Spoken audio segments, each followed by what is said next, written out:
സത്യം പറഞ്ഞോ, ആരാ നിങ്ങളെ ഇങ്ങോട്ട് പറഞ്ഞു വിട്ടത്? എന്റെ ഇമേജ് സ്പോയിൽ ചെയ്യാൻ എത്ര രൂപ തരാന്ന് അവർ ഓഫർ ചെയ്ത്?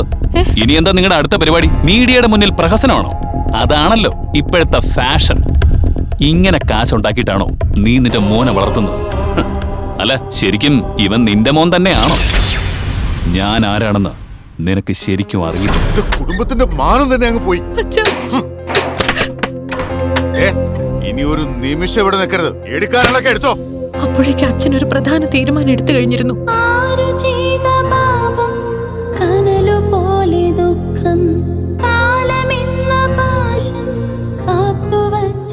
വീട്ടിൽ നിന്നും പടിയടച്ച് പിണ്ടം വെച്ചതുപോലെ എന്നെ ലണ്ടനിലേക്ക് പറഞ്ഞുവിടാൻ എല്ലാവരും കൂടി ചേർന്ന് തീരുമാനിച്ചു.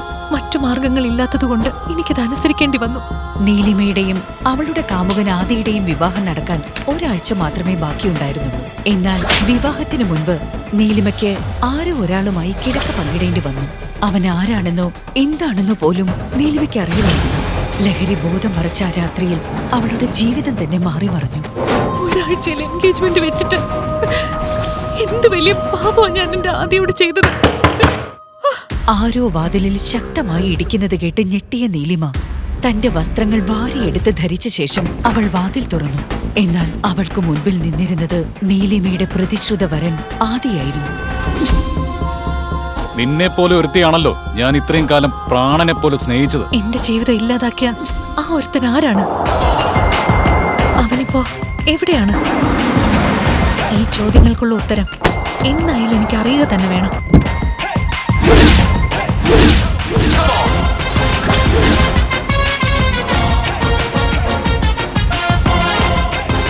നീലിമ കാത്തിരുന്ന ആ ഒരാൾ അവനായിരുന്നു സിദ്ധാർത്ഥ്. അന്നത്തെ രാത്രിയിൽ നീലിമയുടെ ജീവിതത്തിൽ ക്ഷണിക്കപ്പെടാതെ അതിഥിയായി വന്ന സിദ്ധാർത്ഥ് വൈകിയാണെങ്കിലും അയാൾ ചെയ്ത തെറ്റ് തിരിച്ചറിഞ്ഞിരുന്നു.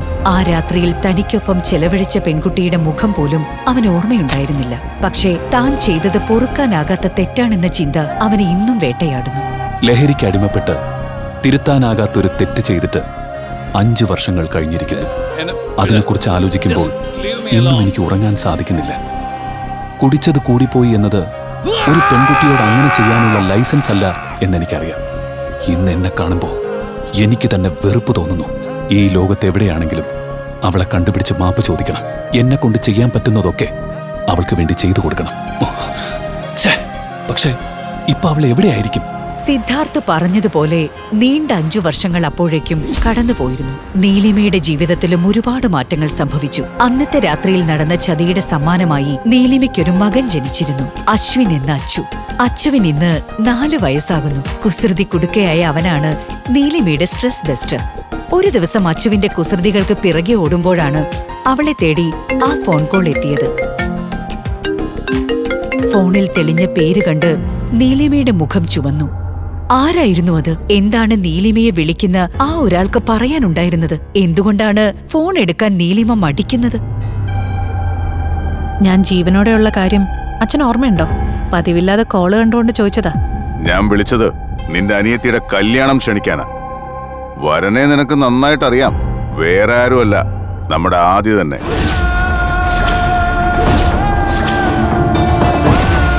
എന്തൊക്കെ സംഭവിച്ചാലും ഈ കല്യാണത്തിന് ഞാൻ വരില്ല. ഞങ്ങൾക്കാർക്കും വേണ്ടിയല്ല, നിന്റെ മുത്തശ്ശിക്ക് വേണ്ടി നീ വരണം. പറ്റില്ല എന്നാണെങ്കിൽ ശരി, അത് നിന്റെ ഇഷ്ടം. തന്റെ ജീവിതം തകർത്ത അഞ്ജലിയുടെ വിവാഹത്തിന് പോകണ്ട എന്ന് നീലിമ ആദ്യം കരുതിയെങ്കിലും നീലിമ അറിയേണ്ട ഒരു രഹസ്യം സമയമാകുമ്പോൾ പറഞ്ഞു തരാമെന്ന് മുത്തശ്ശി മുൻപ് പറഞ്ഞിട്ടുള്ള വാക്കുകൾ അവളെ തീരുമാനം മാറ്റാൻ പ്രേരിപ്പിച്ചു. എന്തായിരിക്കും മുത്തശ്ശി മനസ്സിൽ സൂക്ഷിച്ചിരുന്ന ആ രഹസ്യം? അതറിയണമെങ്കിൽ മുത്തശ്ശി എത്രയും വേഗം കാണണം. ഒടുവിൽ മകൻ അശ്വിനൊപ്പം ഇന്ത്യയിലേക്ക് പോകാൻ അവൾ തീരുമാനിക്കുന്നു.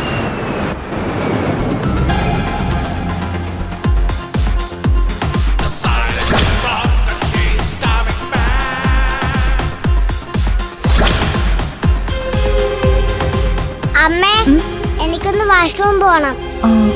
വേഗം പോയിട്ട് വരണം കേട്ടോ. ഇതൊന്നും കേട്ടിട്ട് ഞാൻ പേടിക്കില്ലെന്ന് കേശവന്മാരെ വിളിച്ച് പറഞ്ഞേക്ക്. ഒരുപാട് ശത്രുക്കളെ ഫേസ് ചെയ്തിട്ട് തന്നെയാ ഞാൻ ഈ സാമ്രാജ്യം കെട്ടിപ്പൊക്കിയത്. അത് മുന്നോട്ട് കൊണ്ടുപോവാനും ഈ സിദ്ധാർത്ഥനറിയാം. അവന്മാരെ കൊണ്ട് ചെയ്യാൻ പറ്റുന്നതൊക്കെ ചെയ്യാൻ പറ.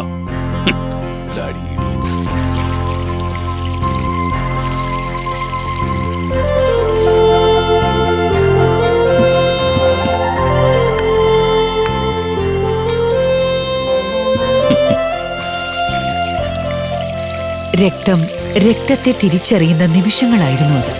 അവൻ പോലും അറിയാതെ ആ വാക്കുകൾ അച്ചുവിൽ നിന്നും പുറത്തേക്ക് വന്നു. അച്ഛാ,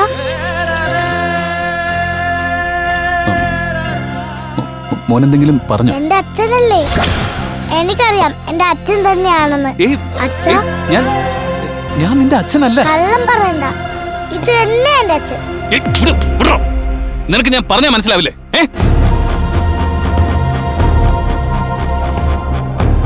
സത്യം പറ, എന്നോട് ഇങ്ങനെ വന്ന് പറയാൻ ആരാ നിന്നെ പറഞ്ഞയച്ചത്? എന്റെ അച്ഛൻ എന്തിനാ എന്നോട് ദേഷ്യപ്പെടുന്നത്? എടാ, അമ്മേ, ദേ അച്ഛൻ. സോറി സാർ, മോൻ അറിയാതെ പറഞ്ഞു പോയതാ. മോൻ വാ, നമുക്ക് പോ. വാ.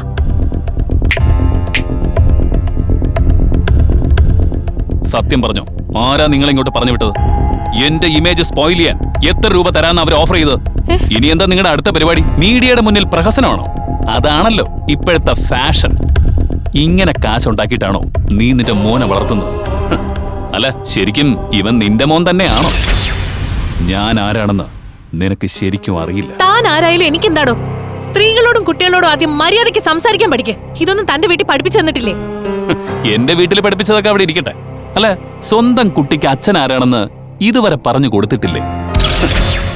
അതോ നിനക്ക് തന്നെ അറിയില്ലേ ഈ കുഞ്ഞിന്റെ അച്ഛൻ ആരാണെന്ന്?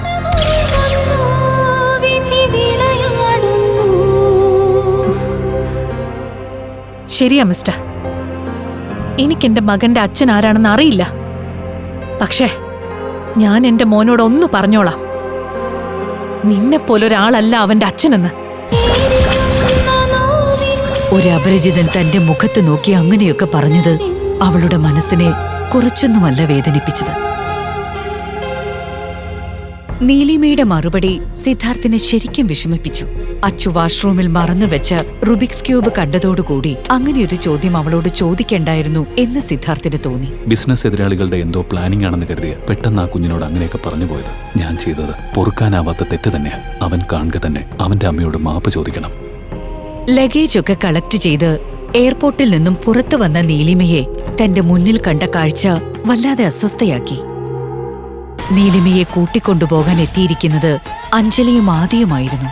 നീലിമയ്ക്ക് അവരോടൊപ്പം പോകാൻ ഒട്ടും താല്പര്യമില്ലായിരുന്നു. വർഷങ്ങൾക്ക് മുൻപുള്ള ആ രാത്രി നീലിമയെ ആ പാർട്ടിക്ക് കൂട്ടിക്കൊണ്ടുവന്നത് അഞ്ജലിയായിരുന്നു. അഞ്ജലി, നീലിമയുടെ രണ്ടാനമ്മയിൽ അവളുടെ അച്ഛനുണ്ടായ അവളുടെ സഹോദരി.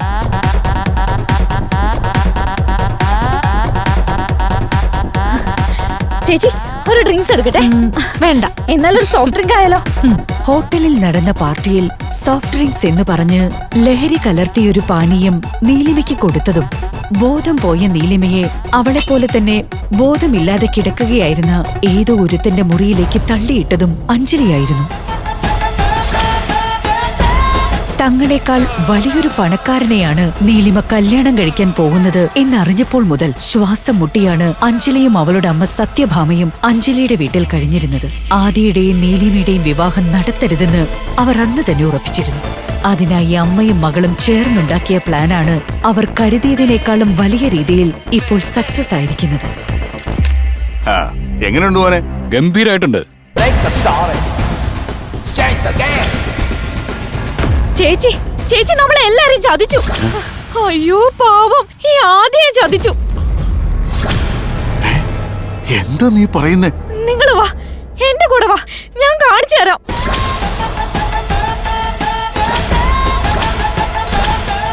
നീലിമ രാത്രിയിൽ ആരുടെയോ കൂടെ ഹോട്ടലിൽ ചിലവഴിച്ചു എന്ന് അഞ്ജലി പറഞ്ഞതനുസരിച്ചാണ് ആദിയും വാസുദേവനും രാവിലെ തന്നെ ഹോട്ടൽ മുറിയിലേക്ക് എത്തുന്നത്. ലിഫ്റ്റ് വരെ ലേറ്റോ, സ്റ്റെപ്പ് കയറി പോവാം. വാ. ആദിയുമായി കോറിഡോറിലേക്ക് അവർ ഓടിയെത്തുമ്പോഴാണ് അഞ്ജലി പറഞ്ഞ നീലിമയുടെ മുറിയിൽ നിന്നും ഷർട്ട് ധരിച്ചുകൊണ്ടൊരു യുവാവ് പുറത്തേക്ക് ഇറങ്ങി വരുന്നത് അവർ കണ്ടത്. അതാരാണെന്നറിയാൻ ആദി ആ യുവാവിന്റെ പുറകെ പോയെങ്കിലും അപ്പോഴേക്കും അയാൾ ലിഫ്റ്റിൽ കയറിപ്പോയിരുന്നു. അതുകൊണ്ട് തന്നെ ആ യുവാവ് ആരാണെന്നറിയാൻ അവർക്കാർക്കും കഴിഞ്ഞില്ല. ഒരുപക്ഷെ അവിടെ വെച്ച് ആ യുവാവിനെ കണ്ടില്ലായിരുന്നുവെങ്കിൽ അഞ്ജലിയുടെ ഈ പ്ലാൻ തന്നെ നടന്നുവെന്ന് വരില്ലായിരുന്നു. നീലിമയുടെ കണ്ണുനീരിനു മുമ്പിൽ അവൾ പറഞ്ഞതെല്ലാം ആദി വിശ്വസിച്ചേനെ. എന്നാൽ വിധി അവിടെയും അഞ്ജലിക്കൊപ്പം നിന്നു. പിന്നീട് നടന്നതെല്ലാം അഞ്ജലിയും സത്യഭാമയും പ്ലാൻ ചെയ്തതുപോലെ തന്നെയായിരുന്നു. താൻ ജീവന് തുല്യം സ്നേഹിച്ചിരുന്ന നീലിമ തന്നെ ചതിച്ചത് ഉൾക്കൊള്ളാൻ സാധിക്കാതിരുന്ന ആദിയെ ആശ്വസിപ്പിക്കാൻ എന്ന മട്ടിൽ അഞ്ജലി ഒപ്പം കൂടി. ആദിയെ സ്വന്തമാക്കുക എന്നതായിരുന്നു അവളുടെ ലക്ഷ്യം.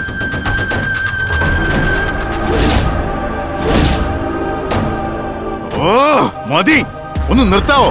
ഈ ഒരുമ്പെട്ടവള് കാരണം എന്റെ കുടുംബത്തിന്റെ മാനം തന്നെ അങ്ങ് പോയി. അച്ഛാ, ഞാൻ കാരണം എന്റെ ആദിയുടെയും കുടുംബത്തിൽ സമാധാനം ഇല്ലാതായെന്ന് പറഞ്ഞ് എന്റെ കുടുംബം ഒന്നാകെ എന്നെ വേദനിപ്പിച്ചോണ്ടേയിരുന്നു. എനിക്ക് എന്ത് ചെയ്യണമെന്ന് അറിയില്ലായിരുന്നു. ഒരു പെണ്ണിന് മറ്റൊരു പെണ്ണായിരിക്കും ശത്രു എന്നൊരു പഴഞ്ചൊല്ലുണ്ട്. എന്നാ സന്തോഷത്തോടെ പോവുകയായിരുന്ന എന്റെ ആദിയുടെയും ജീവിതം തകർക്കാൻ എന്റെ സഹോദരി തന്നെ വരുമെന്ന് സ്വപ്നത്തിൽ പോലും ഞാൻ കരുതിയില്ല.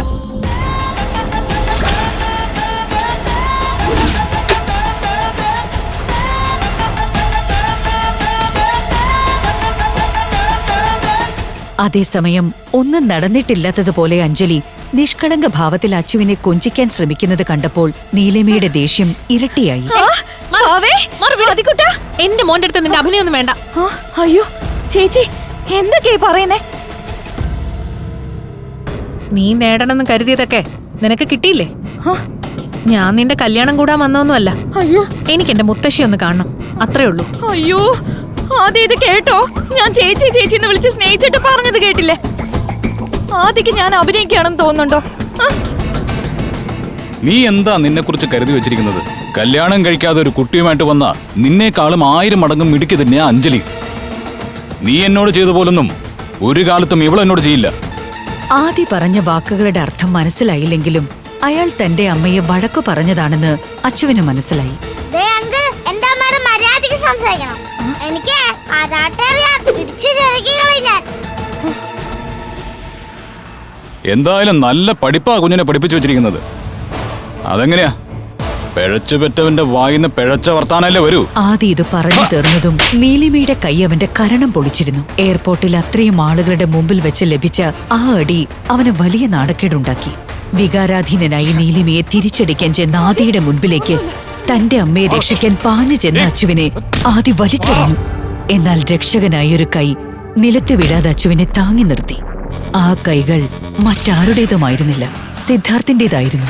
ഒരുപക്ഷെ കാലം കാത്തുവെച്ച മുഹൂർത്തമായിരുന്നിരിക്കണമിത്. മറന്നുവെച്ച റുബിക്സ് ക്യൂബ് അച്ചുവിന് തിരിച്ചു കൊടുത്ത സിദ്ധാർത്ഥ് ദേഷ്യത്തോടെ ആദിക്കരികിലേക്ക് ചെന്ന് അവനെ കുത്തിനു പിടിച്ചു. ഇത് കണ്ട നീലിമയും അഞ്ജലിയും ഒരുപോലെ ഞെട്ടി. എന്റെ മകന്റെ ദേഹത്ത് കൈവയ്ക്കുന്നോടാ. സ്ത്രീകളോടും കുട്ടികളോടും എങ്ങനെയാ പെരുമാറേണ്ടെന്ന് നിന്റെ വീട്ടിൽ പഠിപ്പിച്ചു തന്നിട്ടില്ല. കുറച്ചു മുമ്പ് വാഷ്റൂമിൽ വെച്ച് തന്നോട് അങ്ങനെയൊക്കെ പറഞ്ഞ ആള് തന്നെയാണോ ഇതെന്ന് നീലിമയ്ക്ക് സംശയം തോന്നി. അപ്പോഴേക്കും അവിടേക്ക് ഓടിയെത്തിയ സിദ്ധാർത്ഥിന്റെ ബോഡി ഗാർഡ്സ് ആദ്യം ഒരടി മുന്നോട്ട് വെക്കാനാകാത്ത വിധത്തിൽ തടഞ്ഞു നിർത്തി. അവരുടെ ബലിഷ്ഠമായ കരങ്ങളിൽ ഒന്നനങ്ങാൻ പോലും ആവാതെ ആദി നിന്നു. അഞ്ജലിയുടെ ഒരുപാട് നേരത്തെ അപേക്ഷകൾക്കൊടുവിൽ ആദിയെ റിലീസ് ചെയ്യാൻ സിദ്ധാർത്ഥ് അവർക്ക് നിർദ്ദേശം നൽകി. ഏയ് വിട മോളെ, നിന്നോട് മോനെയും കൊണ്ട് അവിടെ വെയിറ്റ് ചെയ്യാൻ ഞാൻ പറഞ്ഞല്ലേ. അതിനിടയില് നീ എന്തിനാ ഇപ്പൊ ഇങ്ങോട്ട് വന്നത്? ഇതുപോലെയുള്ള ആൾക്കാരുമായിട്ടൊക്കെ നീ എന്തിനാ വഴക്കുണ്ടാക്കി സമയം കളയുന്നത്?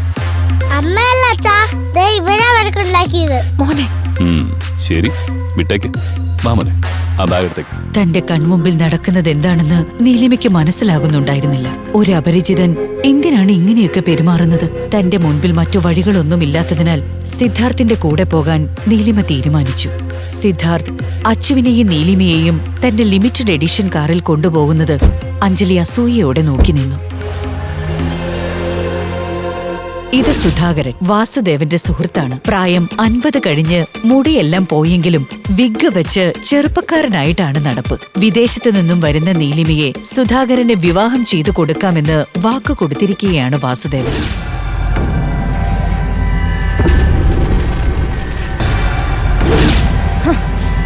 നീലിമ എവിടെ? എന്നോട് ചോദിച്ചാ ഞാൻ എന്ത് പറയാനാ? അവളും അവളുടെ ആ നശിച്ച ചെറുക്കനും കൂടി എയർപോർട്ടിൽ വന്ന് ഇറങ്ങിയിട്ടുണ്ട്. കൂടെ ഇതൊരു വലിയ പണക്കാരനും വന്നിട്ടുണ്ട്. ആദ്യം ഞാൻ കരുതിയത് അവള് വളച്ചെടുത്ത ഏതോ പുതിയ ആളാണെന്നാ. പക്ഷേ അവളുടെ ആ പിഴച്ച കൊച്ച് അവനെ അച്ഛാന്നാ വിളിച്ചത്. അതവളുടെ ഹസ്ബൻഡ് ആണെന്നാ തോന്നുന്നേ. എന്താ എന്താ പറഞ്ഞേ? ഹസ്ബൻഡോ? ടെൻഷൻ ആവാതെ സുധാകര, എല്ലാം നമ്മൾ പ്ലാൻ ചെയ്ത പോലെ തന്നെ നടക്കും. എങ്ങനെ? നിന്റെ മൂത്ത മകള് ഫോറിനിൽ നിന്ന് വരുമ്പോ എനിക്ക് കെട്ടിച്ചു തരാന്ന് പറഞ്ഞല്ലേ നീ എന്നെ ഇങ്ങോട്ട് വിളിച്ചു വരുത്തിയത്? ആ ഉറപ്പിന്റെ പുറത്തല്ലേ നീ പറഞ്ഞ എല്ലാ ഇൻവെസ്റ്റ്മെന്റും നിന്റെ പേരിൽ ചെയ്തത്. എന്നിട്ട് എന്നെ ചതിക്കാനാണോ പ്ലാൻ? നീ പേടിക്കേണ്ട സുധാകര. നിനക്ക് ഞാനൊരു വാക്ക് തന്നിട്ടുണ്ടെങ്കിൽ അത് അങ്ങനെ തന്നെ നടക്കും. നീലിമ നിനക്കുള്ളത് തന്നെയാണ്. അവളുടെ മുത്തശ്ശിയെ കാണാൻ പോയതായിരിക്കും. മുത്തശ്ശിയുടെ അടുത്തേക്കോ? ഇനി ആ കിളവി നീലിമയുടെ രഹസ്യങ്ങളൊക്കെ തുറന്നു പറയൂ. അയ്യോ, പിന്നെ എന്തായിരിക്കും നമ്മുടെ ഗതി? അയ്യോ, നീ പേടിക്കണ്ട. ആ കിളവിയുടെ വായിൽ നിന്ന് എന്തെങ്കിലും പുറത്തു വന്നാ നിന്റെ അച്ഛൻ ആരാണെന്ന് ശരിക്കും അവരറിയും. നീലിമയുടെ അമ്മയ്ക്ക് സംഭവിച്ചത് നീലിമയ്ക്ക് സംഭവിക്കാതിരിക്കാൻ വേണ്ടി ആ കിളവിയെല്ലാം രഹസ്യമായിട്ട് തന്നെ വെക്കും. മോനൊരു കാര്യം ചെയ്യും, അഞ്ജലിയുമായി അവിടെ ചെന്ന് വേറെന്തെങ്കിലും പറഞ്ഞ് അവളെ അവിടെ നിന്ന് എത്രയും പെട്ടെന്ന് കൂട്ടിക്കൊണ്ടുവരണം. ബാക്കിയൊക്കെ ഞാൻ നോക്കിക്കോളാം. വാസുദേവൻ പറഞ്ഞത് കേട്ട് ആദിയും അഞ്ജലിയും നീലിമയെ കൂട്ടിക്കൊണ്ടുവരാൻ അവിടെ നിന്നും ഇറങ്ങി. എന്നാൽ എന്താണ് സംഭവിക്കുന്നതെന്ന് ആദിക്ക് മനസ്സിലാകുന്നുണ്ടായിരുന്നില്ല. എന്താണ് അഞ്ജലി പറഞ്ഞ മുത്തശ്ശിക്ക് മാത്രം അറിയാവുന്ന ആ രഹസ്യം? അത് നീലിമയെ അറിഞ്ഞാൽ എന്താവും സംഭവിക്കുക? നീലിമയുടെ അമ്മയ്ക്ക് ശരിക്കും എന്താണ് സംഭവിച്ചത്? മുത്തശ്ശിയുടെ വീട്ടിൽ നീലിമയെയും അച്ചുവിനെയും ഡ്രോപ്പ് ചെയ്യുന്ന സിദ്ധാർത്ഥ്. അച്ചു വാ. തന്റെ കൺമുമ്പിൽ നിൽക്കുന്നത് സ്വന്തം മകനാണെന്ന സത്യം മനസ്സിലാക്കാതെ അവിടെ നിന്നും മടങ്ങുന്ന സിദ്ധാർത്ഥ്.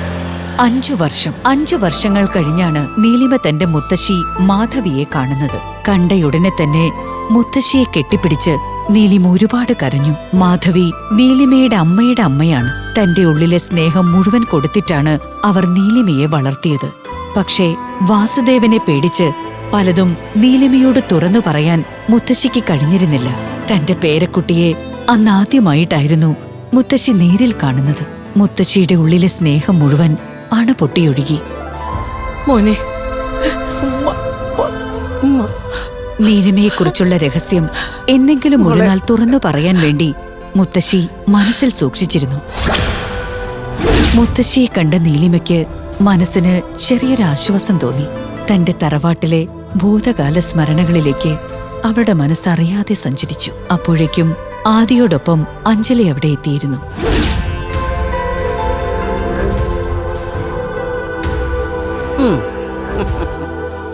മുത്തശ്ശിയുടെ മുൻപിലേക്ക് വന്ന അഞ്ജലി പുതിയ നാടകത്തിനുള്ള കളമൊരുക്കുകയായിരുന്നു. കൃത്രിമ സ്നേഹത്തോടുകൂടി അവൾ മുത്തശ്ശിയെ കെട്ടിപ്പിടിച്ചു.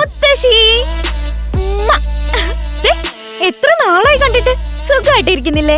ആദിയെയും അഞ്ജലിയെയും അവിടെ കണ്ട നീലിമയ്ക്ക് ദേഷ്യം ഇരട്ടിച്ചുവെങ്കിലും അവൾ ഒന്നും മിണ്ടാതെ അവിടെ നിന്നു. എയർപോർട്ടിൽ നടന്നതൊക്കെ ഇവൾ ഇത്ര പെട്ടെന്ന് മറന്നോ? നാശങ്ങള് ഒന്ന് ഇറങ്ങിപ്പോയിരുന്നെങ്കിൽ അല്പ സമാധാനം കിട്ടിയേനെ. ചേച്ചി ശരിയാക്കി തരുന്നുണ്ട്. ചേച്ചി എന്താ നേരെ ഇങ്ങോട്ട് വന്നേ? അച്ഛൻ ചേച്ചിയെ കാണാതെ അവിടെ കാത്തിരിക്കുക. ഒന്ന് വന്ന് കണ്ടിട്ട് പോയിക്കൂടെ? ഒന്നുമല്ലെങ്കിലും പ്രായമായിട്ടുള്ള ഒരാളല്ലേ ചേച്ചി. എവിടെ ചേച്ചിയുടെ ഹസ്ബൻഡ് എവിടെയെന്ന്? ഹസ്ബൻഡോ? അതേ മുത്തശ്ശി, ആ ചേട്ടനല്ലേ ചേച്ചി എയർപോർട്ടിൽ നിന്ന് പിക്ക് ചെയ്തത്? ഹസ്ബൻഡ് ആണോ മോളെ നിന്നെ ഇവിടെ കൊണ്ടുവന്നാക്കിയിട്ട് പോയത്? അതേ മുത്തശ്ശി, അതാ എന്റെ അച്ഛൻ. പിന്നെ വരാന്ന് പറഞ്ഞിട്ട് അച്ഛൻ പോയത്. കണ്ടില്ലേ, നമ്മളെല്ലാവരും ചേച്ചിയുടെ നല്ലതല്ലേ ആഗ്രഹിക്കുന്നേ.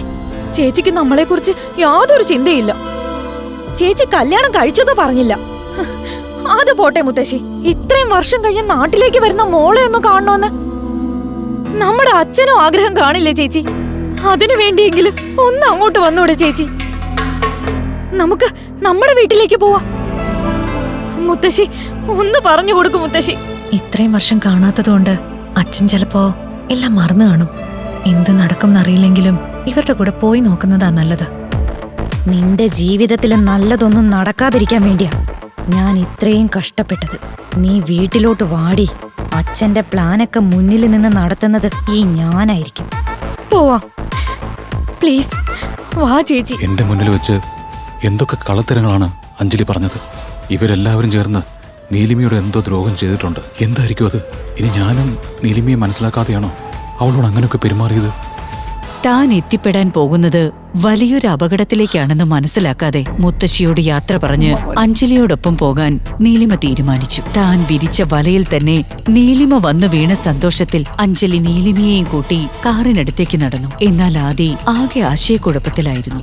വാസുദേവൻ പ്ലാൻ ചെയ്തതുപോലെ നീലിമയെ വയസ്സനായ സുധാകര മേനോനെ കൊണ്ട് എല്ലാവരും ചേർന്ന് കല്യാണം കഴിപ്പിക്കുമോ? വാസുദേവന്റെ ചതി തിരിച്ചറിഞ്ഞ് നീലിമയ്ക്ക് അവിടെ നിന്നും രക്ഷപ്പെടാനാവുമോ? നീലിമയെ രക്ഷപ്പെടാൻ സഹായിക്കുന്നത് ആദിയായിരിക്കുമോ? തന്റെ മകന്റെ അച്ഛൻ ആരാണെന്ന് നീലിമ കണ്ടെത്തുമോ? തന്റെ യഥാർത്ഥ കുടുംബത്തിനായി സിദ്ധാർത്ഥ് മടങ്ങിയെത്തുമോ? മുത്തശ്ശി സൂക്ഷിച്ചു വെച്ച ആ രഹസ്യം ഒടുവിൽ നീലിമ അറിയുമോ? നീലിമ അതിന് മറുപടി പറയാൻ തുടങ്ങിയപ്പോഴേക്കും അഞ്ജലി അവിടേക്ക് ഓടി വന്നു. അതെ, നീ ഇവിടെ നിൽക്കുമായിരുന്നോ? ഞാൻ എവിടെയെല്ലാം നോക്കി. അഞ്ജലി കിതയ്ക്കുന്നുണ്ടായിരുന്നു. എന്താ അഞ്ജലി, ഇങ്ങനെ ഓടി വരാൻ മാത്രം ഇവിടെ എന്ത് സംഭവിച്ചു? ഓ, ഞാൻ ആദ്യോടെ എന്തെങ്കിലും തുറന്നു പറഞ്ഞാൽ നിന്റെ മുഖം മൂടി അഴിഞ്ഞു പോവുമല്ലോ അല്ലേ? നീലിമ പരിഹാസത്തോടെ ചോദിച്ചു. അത് കേട്ട് അഞ്ജലിയുടെ മുഖം വിളറിപ്പോയി. നീലിമ അത്രയും പറഞ്ഞിട്ട് അകത്തേക്ക് പോയി. ആദിയും അഞ്ജലിയും ഗാർഡനിൽ തന്നെ നിന്നു. നീ എന്താ ആദി അവളോട് ചോദിച്ചത്? അഞ്ജലി ചോദിച്ചു. ഏയ്, അന്ന് എന്താ സംഭവിച്ചതെന്ന് ചോദിക്കുമായിരുന്നു. അതൊക്കെ ഇനി എന്തിനാ അന്വേഷിക്കുന്നത്? ആദി മിണ്ടിയില്ല. ആദി, നമ്മുടെ വിവാഹ നിശ്ചയം ഉടനെ കാണുമെന്ന് അച്ഛൻ പറഞ്ഞേ. നിന്റെ വീട്ടില് ഈ കാര്യം സംസാരിക്കാൻ അച്ഛൻ പോകുന്നുണ്ടത്രേ. നന്നായി. ആദ്യ ഒരു ഒഴുക്കൻ മട്ടിലാണ് മറുപടി പറഞ്ഞത്. അവന്റെ മനസ്സിൽ നീലിമയോട് ഇപ്പോഴും ഒരു സോഫ്റ്റ് കോർണർ ഉള്ളതുപോലെ അഞ്ജലിക്ക് ഇപ്പോൾ തോന്നി. എന്തായാലും നീലിമ ഇവിടെ ഉള്ളപ്പോ തന്നെ ആദ്യമായുള്ള തന്റെ വിവാഹം നടക്കണം. അവൾ സ്നേഹിച്ചിരുന്ന ആദിദേവ് അഞ്ജലിയെ താലി കെട്ടുന്നത് അവള് കാണണം. അഞ്ജലി ചിന്തിച്ചു. അവളുടെ മുഖത്ത് ഒരു പുഞ്ചിരി തെളിഞ്ഞു. ഇന്നാണ് ആദിയുടെയും അഞ്ജലിയുടെയും വിവാഹ നിശ്ചയം. വാസുദേവനും സത്യഭാമയും ഓടി നടന്ന് ഉത്സാഹത്തോടെ ഓരോന്ന് ചെയ്യുന്നുണ്ട്. വിവാഹ നിശ്ചയവേദിയിൽ നിൽക്കുകയായിരുന്നു ആദി. വാസുദേവൻ അപ്പോൾ അവിടേക്ക് വന്നു. മോനെ ആദി, അഞ്ജലിയെ താഴ്ത്തും തലയിലും വെക്കാതെയാ ഞാൻ വളർത്തിയത്. നിനക്കറിയാലോ? അറിയാം അങ്കിൾ. അവളെ പൊന്നുപോലെ നോക്കിക്കോണം കേട്ടോ. അവളുടെ മുഖമൊന്ന് വാടിയാ പോലും ഞാൻ സഹിച്ചെന്ന് വരില്ല. ആ പറഞ്ഞതിൽ നേരിയ ഭീഷണിയുള്ളതുപോലെ ആദിക്ക് തോന്നി. അങ്കിൾ പേടിക്കണ്ട, ഞാൻ അവളെ പൊന്നുപോലെ നോക്കും, പോരെ? ആദി വാസുദേവന്റെ കയ്യിൽ അമർത്തി ഉറപ്പ് കൊടുക്കുന്നത് പോലെ പറഞ്ഞു. മതി മോനെ. വാസുദേവൻ കണ്ണു തുടച്ചു. അയാൾക്ക് അഞ്ജലിയോട് മറ്റാരേക്കാളും സ്നേഹമുണ്ട് എന്ന് ആദിക്ക് മനസ്സിലായി. ഉടനെ എന്തോ ഓർത്ത് വാസുദേവൻ പറഞ്ഞു. ഇപ്പോ എന്റെ പേടി അതല്ല. നീലിമ ആ ചെക്കനെയും കൊണ്ട് നാട്ടിലേക്ക് വന്നത് ആകെ കുഴപ്പമായി. അടുത്ത ബന്ധുക്കൾക്ക് പോലും ഇതൊന്നും അറിയില്ല. എല്ലാവരോടും എന്ത് പറയുമെന്ന പേടി. അങ്കിള് ടെൻഷൻ ആവണ്ട, ആരും ഒന്നും അറിയില്ല. ആദി പറഞ്ഞു. ഹാ, പിന്നെ മോനെ, ഇന്ന് നമ്മൾക്കൊരു സ്പെഷ്യൽ ഗസ്റ്റ് ഉണ്ട്. വിശ്വ ഗ്രൂപ്പ് ഓഫ് കമ്പനീസിന്റെ ഉടമയെ നമ്മൾ ക്ഷണിച്ചിട്ടുണ്ട്. അദ്ദേഹത്തിന് നമ്മുടെ ബിസിനസ്സിൽ ഇൻവെസ്റ്റ് ചെയ്യിക്കാൻ പറ്റിയ നമ്മൾ രക്ഷപ്പെട്ടു. പുള്ളി വന്നാ ഒന്ന് പരിചയപ്പെട്ടേക്ക്. Okay uncle. ആദി അത് പറഞ്ഞു തീർന്നതും അഞ്ജലിയും കൂട്ടി സത്യഭാമ അവിടേക്ക് വന്നു. അഞ്ജലി വളരെ സന്തോഷത്തിലായിരുന്നു. ആദിയുടെ കൈ അവൾ ചേർത്ത് പിടിച്ചു. ആദി, ഞാൻ ഈ നിമിഷത്തിന് എത്രമാത്രം ആഗ്രഹിച്ചിട്ടുണ്ടെന്നറിയോ? ഞാനും. ആദി പുഞ്ചിരിച്ചു. അഞ്ജലി അവന്റെ തോളിൽ ചാഞ്ഞു.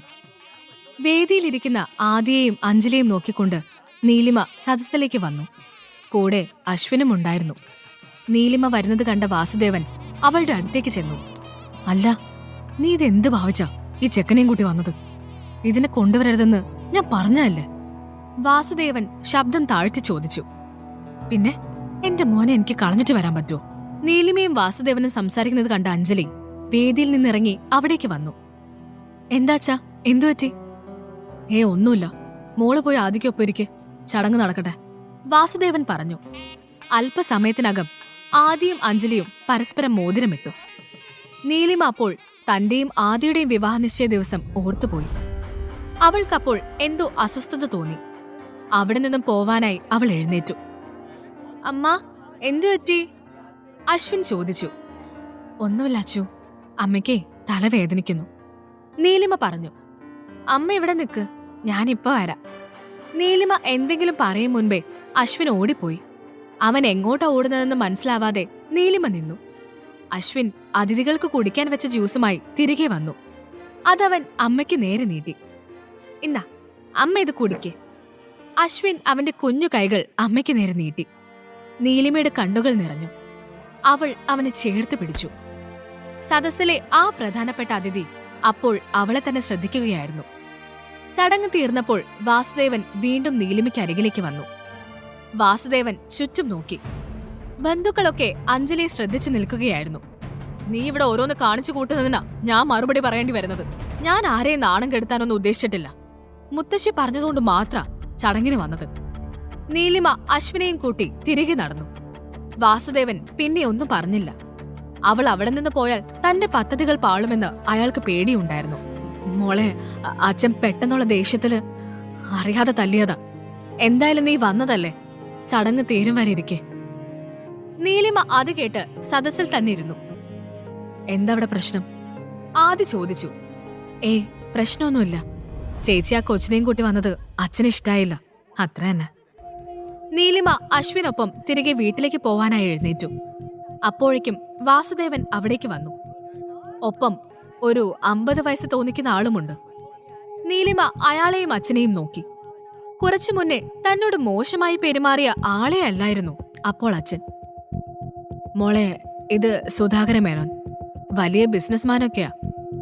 നീലിമയെ നോക്കി വാസുദേവൻ പറഞ്ഞു.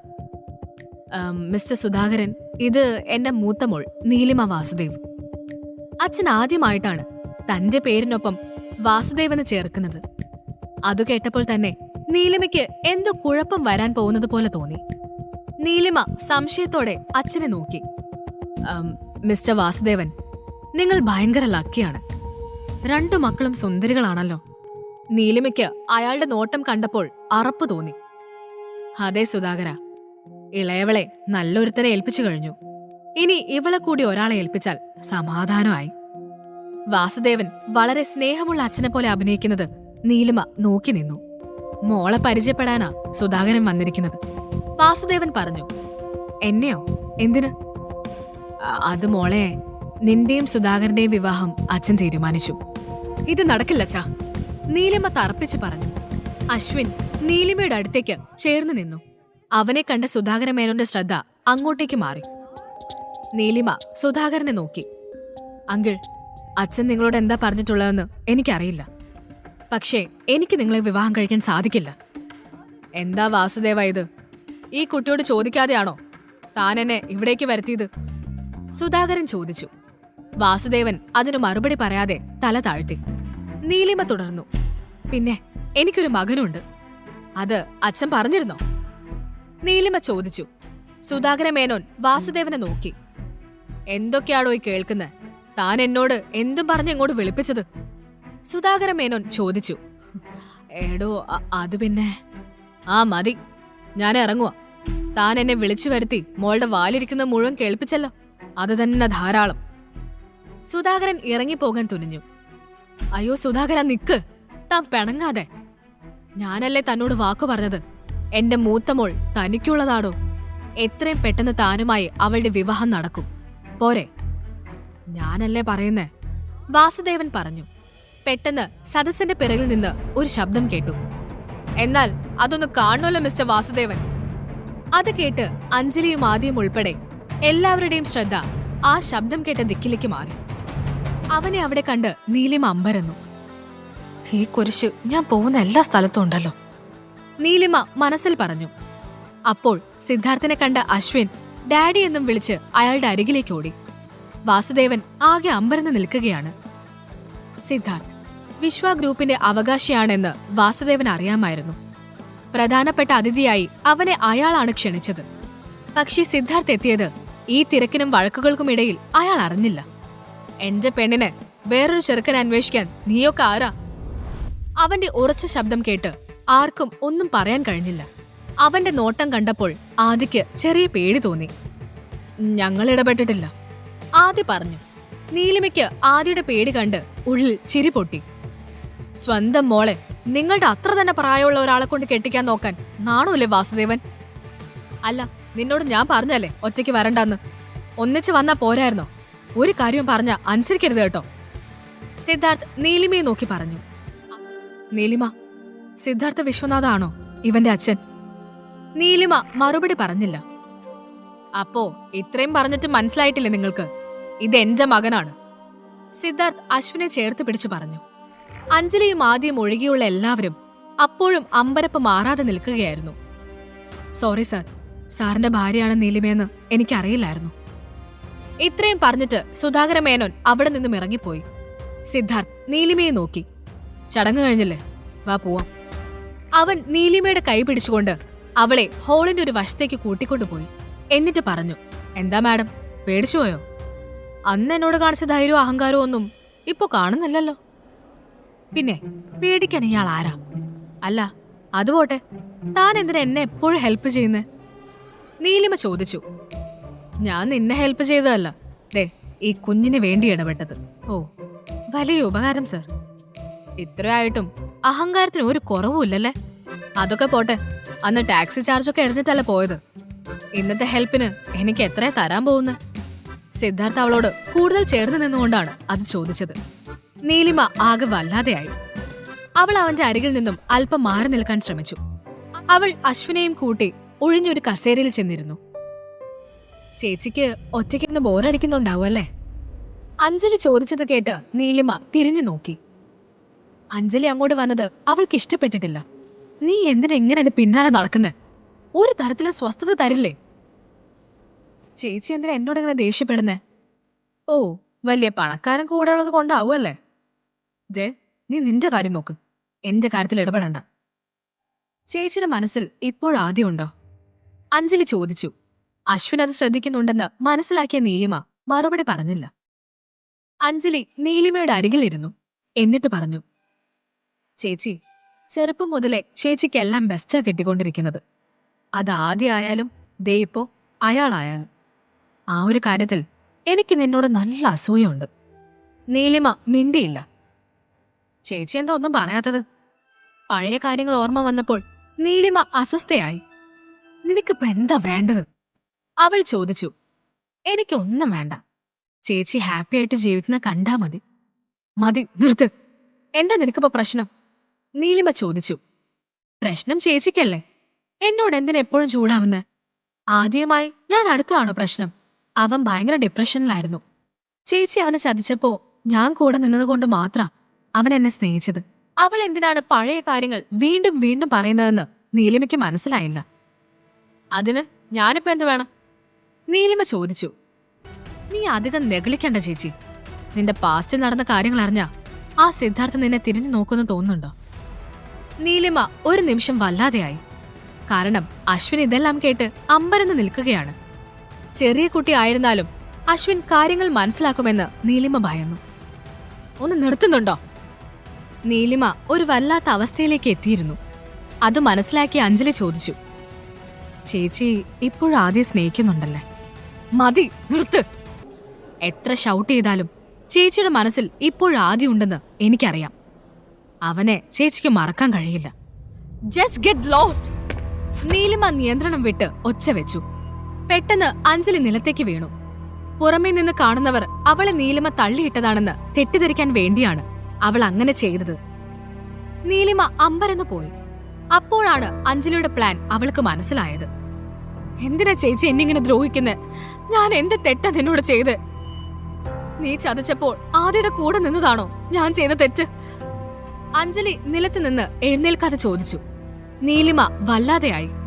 സദസ്സിലിരിക്കുന്ന എല്ലാവരും അഞ്ജലി പറഞ്ഞത് കേട്ടിരുന്നു. എല്ലാവരും കേൾക്കാൻ വേണ്ടി തന്നെയാണ് അവൾ അത്രയും ഉറക്കെ സംസാരിച്ചതും. നീലിമ അമ്പരന്ന് നിൽക്കെ ആദിയും വാസുദേവനും അവിടേക്ക് ഓടി വന്നു. അയ്യോ അഞ്ജലി, എന്തു പറ്റി? ആദി ഓടി വന്ന് അവളെ പിടിച്ചു. നീലിമയ്ക്ക് അവനോട് പുച്ഛം തോന്നി. മോളെ, എന്താ ഉണ്ടായേ? വാസുദേവൻ അഞ്ജലി എഴുന്നേൽപ്പിച്ചുകൊണ്ട് ചോദിച്ചു. ചേച്ചി തള്ളിയിട്ടതാ അച്ഛ. അഞ്ജലി കരഞ്ഞുകൊണ്ട് പറഞ്ഞു. എടി ഒരുമ്പെട്ടവളെ, ഏത് നശിച്ച നേരത്താണോ എന്തോ നിന്നെ തിരികെ വിളിക്കാൻ തോന്നിയത്. ഉടനെ അശ്വിൻ പറഞ്ഞു. ഈ ആന്റി കള്ളം പറയുന്നതാ, എന്റെ അമ്മ ഒന്നും ചെയ്തിട്ടില്ല. നീലിമയ്ക്ക് അത് കേട്ട് കുഞ്ഞിനെ ഒന്ന് എടുത്ത് ഉമ്മ വെക്കണമെന്നുണ്ടായിരുന്നു. പക്ഷേ കണ്ണുകളിൽ ഇരുട്ട് കയറുന്നതുപോലെ അവൾക്ക് തോന്നി. അപ്പോഴേക്കും സിദ്ധാർത്ഥ് അവിടെ എത്തി. അവൻ അശ്വിനെ ചേർത്ത് പിടിച്ചിട്ട് അഞ്ജലിയെ രൂക്ഷമായി നോക്കി. അഞ്ജലിക്ക് അവന്റെ നോട്ടം കണ്ടപ്പോൾ പേടി തോന്നി. അഞ്ജലി അവനോട് പറഞ്ഞു. സർ, എന്നെ തെറ്റിദ്ധരിക്കരുത്, ഞാനൊന്നും ചെയ്തിട്ടില്ല. എന്റെ ഫിയാൻസി ആദ്യം ചേച്ചിയും കുഞ്ഞിലെ മുതൽ ഒന്നിച്ചാ വളർന്നത്. അതിന് ചില കാര്യങ്ങൾ സംസാരിക്കുമായിരുന്നു, അല്ലാതെ വഴക്കൊന്നുമല്ല. അതേപ്പറ്റി എന്ത് സംസാരിച്ചു എന്നാ പറയുന്നത്? സിദ്ധാർത്ഥ ചോദിച്ചു. അത് ചേച്ചിയും ആദ്യം സ്നേഹത്തിലായിരുന്നു. അവരുടെ വിവാഹമൊക്കെ തീരുമാനിച്ചിരുന്നതാ. ഇപ്പോഴും ചേച്ചിക്ക് ആദ്യം ഇഷ്ടമാണ്. അതുകൊണ്ട് എന്നോട് വെറുപ്പാ. അതാ സത്യം. അഞ്ജലി വളരെ ഭംഗിയായ ഒരു കള്ളം പറഞ്ഞു. ഇവനാണോ ആദ്യം? കൊള്ളാം. എന്തായാലും ഇവളുടെ പഴയ ചോയ്സ് തീരെ പോരാ. ഇത് കേട്ട് ആകെ ചമ്മിപ്പോയ അഞ്ജലിയെ നോക്കി അവൻ തുടർന്നു. എന്തായാലും ആദ്യ കൃത്യമായി ലോ ലെവലിൽ തന്നെ എത്തിയല്ലോ. ഇപ്പോഴാ ശരിക്കും മെയ്ഡ് ഫോർ ഈച്ച് അതർ ആയത്. സിദ്ധാർത്ഥ് വീണ്ടും ചിരിച്ചു. അഞ്ജലിയും ആദ്യവും നാണിച്ചു തല താഴ്ത്തി. സിദ്ധാർത്ഥ് അത്ര നന്നായി സംസാരിക്കുന്ന ഒരാളാണെന്ന് അവർക്കറിയില്ലായിരുന്നു. സിദ്ധാർത്ഥ് ശബ്ദം താഴ്ത്തി ആദ്യയും അഞ്ജലിയും നോക്കി പറഞ്ഞു, തമാശ വിട്ടിട്ട് ഇനി ഞാനൊരു കാര്യം പറയാം. എപ്പോഴും ഞാൻ ഒരുപോലെ ക്ഷമിച്ചെന്ന് വരില്ല. കുടുംബം അടക്കമില്ലാതാക്കി കളയുന്ന. ഇത് പറയുമ്പോൾ സിദ്ധാർത്ഥിന്റെ മുഖം ദേഷ്യത്തിൽ ചുവന്നിരുന്നു. അപ്പോഴേക്കും നീലിമയ്ക്ക് തല കറങ്ങാൻ തുടങ്ങി. പെട്ടെന്ന് സിദ്ധാർത്ഥിന്റെ കൈകളിലേക്ക് അവൾ കുഴഞ്ഞു വീണു. ചുറ്റുമുള്ളവർ ഓടിവന്ന് അവളെ താങ്ങിയെടുത്തു. കണ്ണു തുറക്കുമ്പോൾ ഹോസ്പിറ്റലിലായിരുന്നു നീലിമ. ഹാ, നീ എണീറ്റോ? വാസുദേവൻ ചോദിച്ചു. നീലിമ അതിനു മറുപടി പറയാതെ വീണ്ടും അശ്വിനെ വിളിച്ചു. മോനെ അച്ചു. വിളിക്കണ്ട, അവനിവിടെ ഇല്ല. അഞ്ജലിക്കൊപ്പം വീട്ടിലേക്ക് പോയി. വാസുദേവൻ പറഞ്ഞു. എന്തിനാ അവളുടെ കൂടെ എന്റെ മോനെ പറഞ്ഞു വിട്ടത്? നിനക്ക് ബോധം വരുന്നവരെ കുഞ്ഞിനെ ഹോസ്പിറ്റലിൽ നിർത്തേണ്ട കാര്യം എന്താ? അച്ഛന് പെട്ടെന്ന് അശ്വിനോട് എന്തെത്ര സ്നേഹമെന്ന് നീലിമ ആലോചിച്ചു. അയാൾ തുടർന്നു. അവനിങ്ങ് വന്നോളൂ. അല്ല, നീയും സിദ്ധാർത്ഥ വിശ്വയുമായി എന്താ ശരിക്കും ബന്ധം? ഇത് കേട്ടപ്പോൾ അച്ഛൻ എന്തിനാണ് സ്നേഹം നടിച്ചുകൊണ്ട് തന്റെ അരികിലിരിക്കുന്നതെന്ന് നീലിമയ്ക്ക് മനസ്സിലായി. അശ്വിനെ അവർ എന്തു ചെയ്യുമെന്ന് പറയാൻ പറ്റില്ല. സിദ്ധാർത്ഥിനോട് ഇത്തരം കാര്യങ്ങൾ പറയാനുള്ള അടുപ്പവും തനിക്കില്ല. എന്നാ ഈ അവസ്ഥയിൽ പറയാതിരിക്കാനും വയ്യ. അശ്വിൻ ഇപ്പോ തന്നെ അമ്മയെ കാണാതെ പേടിച്ച് കരഞ്ഞു തുടങ്ങിക്കാണും. അവൾ ചിന്തിച്ചു. എന്തായാലും സിദ്ധാർത്ഥിനെ ചെന്ന് കാണാൻ തന്നെ നീലിമ തീരുമാനിച്ചു. ഗൂഗിളിൽ തിരഞ്ഞ് അവൾ വിശ്വ ഗ്രൂപ്പ് ഓഫ് കമ്പനീസിന്റെ ഹെഡ് ഓഫീസ് കണ്ടുപിടിച്ചു. ഹോസ്പിറ്റലിൽ നിന്ന് ഇറങ്ങി നേരെ അവൾ അവിടേക്ക് ചെന്നു. എനിക്ക് മിസ്റ്റർ സിദ്ധാർത്ഥ വിശ്വനാഥനൊന്ന് കാണുമായിരുന്നു, നീലിമ പറഞ്ഞു. അപ്പോയിന്റ്മെന്റ് എടുത്തിട്ടുണ്ടോ? റിസപ്ഷനിസ്റ്റ് ചോദിച്ചു. ഇല്ല, അത്യാവശ്യമാണ്, ഒന്ന് കണ്ടേ പറ്റൂ. നോക്കൂ മാഡം, അപ്പോയിന്റ്മെന്റ് ഇല്ലാതെ എനിക്ക് നിങ്ങൾ അകത്തേക്ക് വിടാൻ പറ്റില്ല. സോറി. വൈകുന്നേരം വരെ അവൾക്ക് ആ ഇരിപ്പ് തുടരേണ്ടി വന്നു. സിദ്ധാർത്ഥ ഓഫീസിൽ നിന്നിറങ്ങി വരുന്നത് കണ്ടപ്പോൾ നീലിമ അവന്റെ അരികിലേക്ക് നടന്നു. പക്ഷേ അവൻ നീലിമയെ ശ്രദ്ധിച്ചില്ല. അവൾ അടുത്ത് ചെന്നപ്പോഴേക്കും സിദ്ധാർത്ഥ് മറ്റൊരു വഴിയിലൂടെ കാറിലേക്ക് കയറിയിരുന്നു. അശ്വിന്റെ മുഖം ഓർത്തപ്പോൾ നീലിമ മറ്റൊന്നും ചിന്തിക്കാതെ സിദ്ധാർത്ഥിന്റെ കാറിന് മുന്നിലേക്ക് ചാടി. ഡ്രൈവർ പെട്ടെന്ന് വണ്ടി ചവിട്ടി നിർത്തി. അയാൾ പറഞ്ഞു, മാഡം, നിങ്ങൾ എന്തായി കാണിക്കുന്നത്? എനിക്ക് സാറിനൊന്ന് കാണണം, അവൾ പറഞ്ഞു. അവളുടെ മുഖം കണ്ടപ്പോൾ തന്നെ എന്തോ അത്യാവശ്യ കാര്യമാണെന്ന് ഡ്രൈവർക്ക് മനസ്സിലായി. പക്ഷേ സിദ്ധാർത്ഥിനോട് ചോദിച്ചാൽ അയാൾ വഴക്ക് പറയും എന്നുറപ്പാണ്. മാഡം, സാറ് കുറച്ച് തിരക്കിലാണ്, നിങ്ങൾ പിന്നെ വരൂ. അയ്യോ, അത് പറ്റില്ല, വളരെ അത്യാവശ്യമാണ്, സാറിനോടൊന്ന് പറയാമോ? ഇത് കേട്ട് ഡ്രൈവർ സിദ്ധാർത്ഥിനെ നോക്കി. ഒന്നും കേൾക്കാത്ത ഭാവത്തിൽ ഇരിക്കുകയാണ് സിദ്ധാർത്ഥ്. ഡ്രൈവർ അവനോട് കാര്യം പറഞ്ഞു. ഞാനിപ്പോ തിരക്കിലാണെന്ന് പറ, അവൻ പറഞ്ഞു. ഡ്രൈവർ തല പുറത്തേക്ക് നീട്ടിയിട്ട് അത് അവളോടും പറഞ്ഞു. അവൾ സിദ്ധാർത്ഥിനെ കാണാതെ പോകില്ലെന്ന് മനസ്സിലായപ്പോൾ ഡ്രൈവർ നിസ്സഹായനായി പിൻ സീറ്റിലേക്ക് നോക്കി. അവളോട് കാറിനുള്ളിൽ കയറാൻ പറ, സിദ്ധാർത്ഥ് പറഞ്ഞു. ഇത് കേട്ട് ഡ്രൈവർ പുറത്തിറങ്ങി ചെന്ന് നീലിമയോട് പറഞ്ഞു. കാറിലേക്ക് കയറാൻ പറഞ്ഞു. അദ്ദേഹത്തിന് മനസ്സ് മാറുന്നതിന് മുമ്പ് വേഗം കാര്യം പറഞ്ഞിട്ട് പോകും മാഡം, എനിക്കൊരു സഹായം വേണം, അവൾ ഗദ്ഗദത്തോടെ പറഞ്ഞു. ഇത് കേട്ട് സിദ്ധാർത്ഥ് പൊട്ടിച്ചിരിച്ചു. നിനക്ക് സഹായമോ? കൊള്ളാമല്ലോ, ഇങ്ങനൊന്നും ആയിരുന്നില്ലല്ലോ മുൻപ് കണ്ടപ്പോ പറഞ്ഞത്. സോറി സർ, സഹായം ചോദിച്ച് ഞാൻ നിങ്ങളുടെ അടുത്ത് വരാൻ പാടില്ലായിരുന്നു. അവൾ പുറത്തിറങ്ങി ഡോർ അടച്ചു. പെട്ടെന്ന് വെയിലിലേക്ക് ഇറങ്ങിയതുകൊണ്ട് അവൾക്ക് തല കറങ്ങുന്നത് പോലെ തോന്നി. അവൾ വീട്ടിലേക്ക് പോകാൻ തീരുമാനിച്ചു. വീട്ടിലല്ലാതെ അച്ഛൻ മറ്റെവിടെയും അശ്വിനെ പാർപ്പിക്കാൻ സാധ്യതയില്ല എന്നവൾക്ക് തോന്നി. CCTV ദൃശ്യങ്ങളിൽ പെടാതെ നീലിമ അകത്തു കടന്നു. അപ്പോഴാണ് അഞ്ജലിയും ആദിയും അങ്ങോട്ട് വരുന്നത് അവൾ കണ്ടത്. അവർ രണ്ടുപേരും അശ്വിനെ കാണാനായി പോകുകയാണെന്ന് മനസ്സിലാക്കിയ നീലിമ അവർക്കൊപ്പം പോകുവാൻ തീരുമാനിച്ചു. അശ്വിനെ ഒളിപ്പിച്ച സ്ഥലം കണ്ടുപിടിക്കാൻ അതേയുള്ളൂ ഇനിയൊരു മാർഗം. അഞ്ജലിയും ആദിയും ഉടനെ വീട്ടിൽ നിന്നിറങ്ങി. പിന്നാലെ അവർ കാണാതെ നീലിമയും. ആദിയുടെ കാർ ഒരു സ്റ്റാർ ഹോട്ടലിലേക്ക് കയറി പോകുന്നത് ഓട്ടോയിലിരുന്ന നീലിമ കണ്ടു. അവൾ അവർക്ക് പിന്നാലെ ചെന്നു. അപ്പോഴേക്കും അഞ്ജലിയും ആദിയും ഹോട്ടലിന്റെ അകത്തേക്ക് കയറിയിരുന്നു. നീലിമ അവരുടെ പിറകെ പോവാൻ ശ്രമിച്ചപ്പോൾ റിസപ്ഷനിസ്റ്റ് അവളെ തടഞ്ഞു. ഞാൻ ഒരാൾ കാണാൻ വന്നതാണ്, നീലിമ പറഞ്ഞു. എന്നാ ആളുടെ പേര് പറയൂ. റിസപ്ഷനിസ്റ്റ് വിടാനുള്ള ഭാവമില്ല. പെട്ടെന്ന് അവൾക്കൊരു ബുദ്ധി തോന്നി. നീലിമ എഴുന്നേറ്റ് നേരെ ചെന്ന് റിസപ്ഷനിസ്റ്റിനെ കണ്ടു. ഹലോ, ഞാൻ വന്നത് ഒരു ജോലിക്കാരെ സംസാരിക്കാൻ നിങ്ങളുടെ സൂപ്പർവൈസറെ കാണാനാണ്, നീലിമ പറഞ്ഞു. റിസപ്ഷനിസ്റ്റ് അത് വിശ്വസിച്ചു. അവർ വിളിച്ചു പറഞ്ഞപ്പോൾ സൂപ്പർവൈസർ നീലിമയെ അകത്തേക്ക് വിളിപ്പിച്ചു. അവൾ ആകാംക്ഷയോടെ അകത്തേക്ക് നടന്നു. കുട്ടി, നിനക്ക് പറ്റിയ ജോലിയല്ല ഇത്, സൂപ്പർവൈസർ നീലിമയോട് പറഞ്ഞു. എനിക്ക് പറ്റും സർ, ട്രസ്റ്റ് മീ, നീലിമ പറഞ്ഞു. അവളുടെ മുഖം ക്ഷീണം കൊണ്ട് വിളറിയിരുന്നു. അയാൾക്ക് അവളോട് സഹതാപം തോന്നി. പക്ഷേ അവളുടെ വേഷം കണ്ടാൽ വെയിറ്റർ ജോലി അന്വേഷിച്ചു വന്ന ഒരാളായി തോന്നുന്നില്ലായിരുന്നു. എങ്കിലും സൂപ്പർവൈസർ അവളോട് പറ്റില്ലെന്ന് പറഞ്ഞില്ല. ശരി, എങ്കിലൊരു കാര്യം ചെയ്യൂ. കുട്ടി നാളെ മുതൽ ജോലിക്ക് വന്നോളൂ, നമുക്ക് നോക്കാം. എനിക്ക് ഈ ഹോട്ടലൊന്ന് ചുറ്റിക്കണ്ടാ കൊള്ളാവുന്നുണ്ട്, നീലിമ ചോദിച്ചു. അശ്വിൻ ഏതു മുറിയിലാണെന്നറിയാൻ ഹോട്ടൽ മൊത്തം തിരഞ്ഞു പറ്റൂ എന്നവൾക്കറിയാമായിരുന്നു. സൂപ്പർവൈസർ അത് കേട്ട് എന്തോ ആലോചിച്ചു നിന്നു. ചോദിച്ചത് അബദ്ധമായി പോയെന്ന് നീലിമയ്ക്ക് തോന്നി.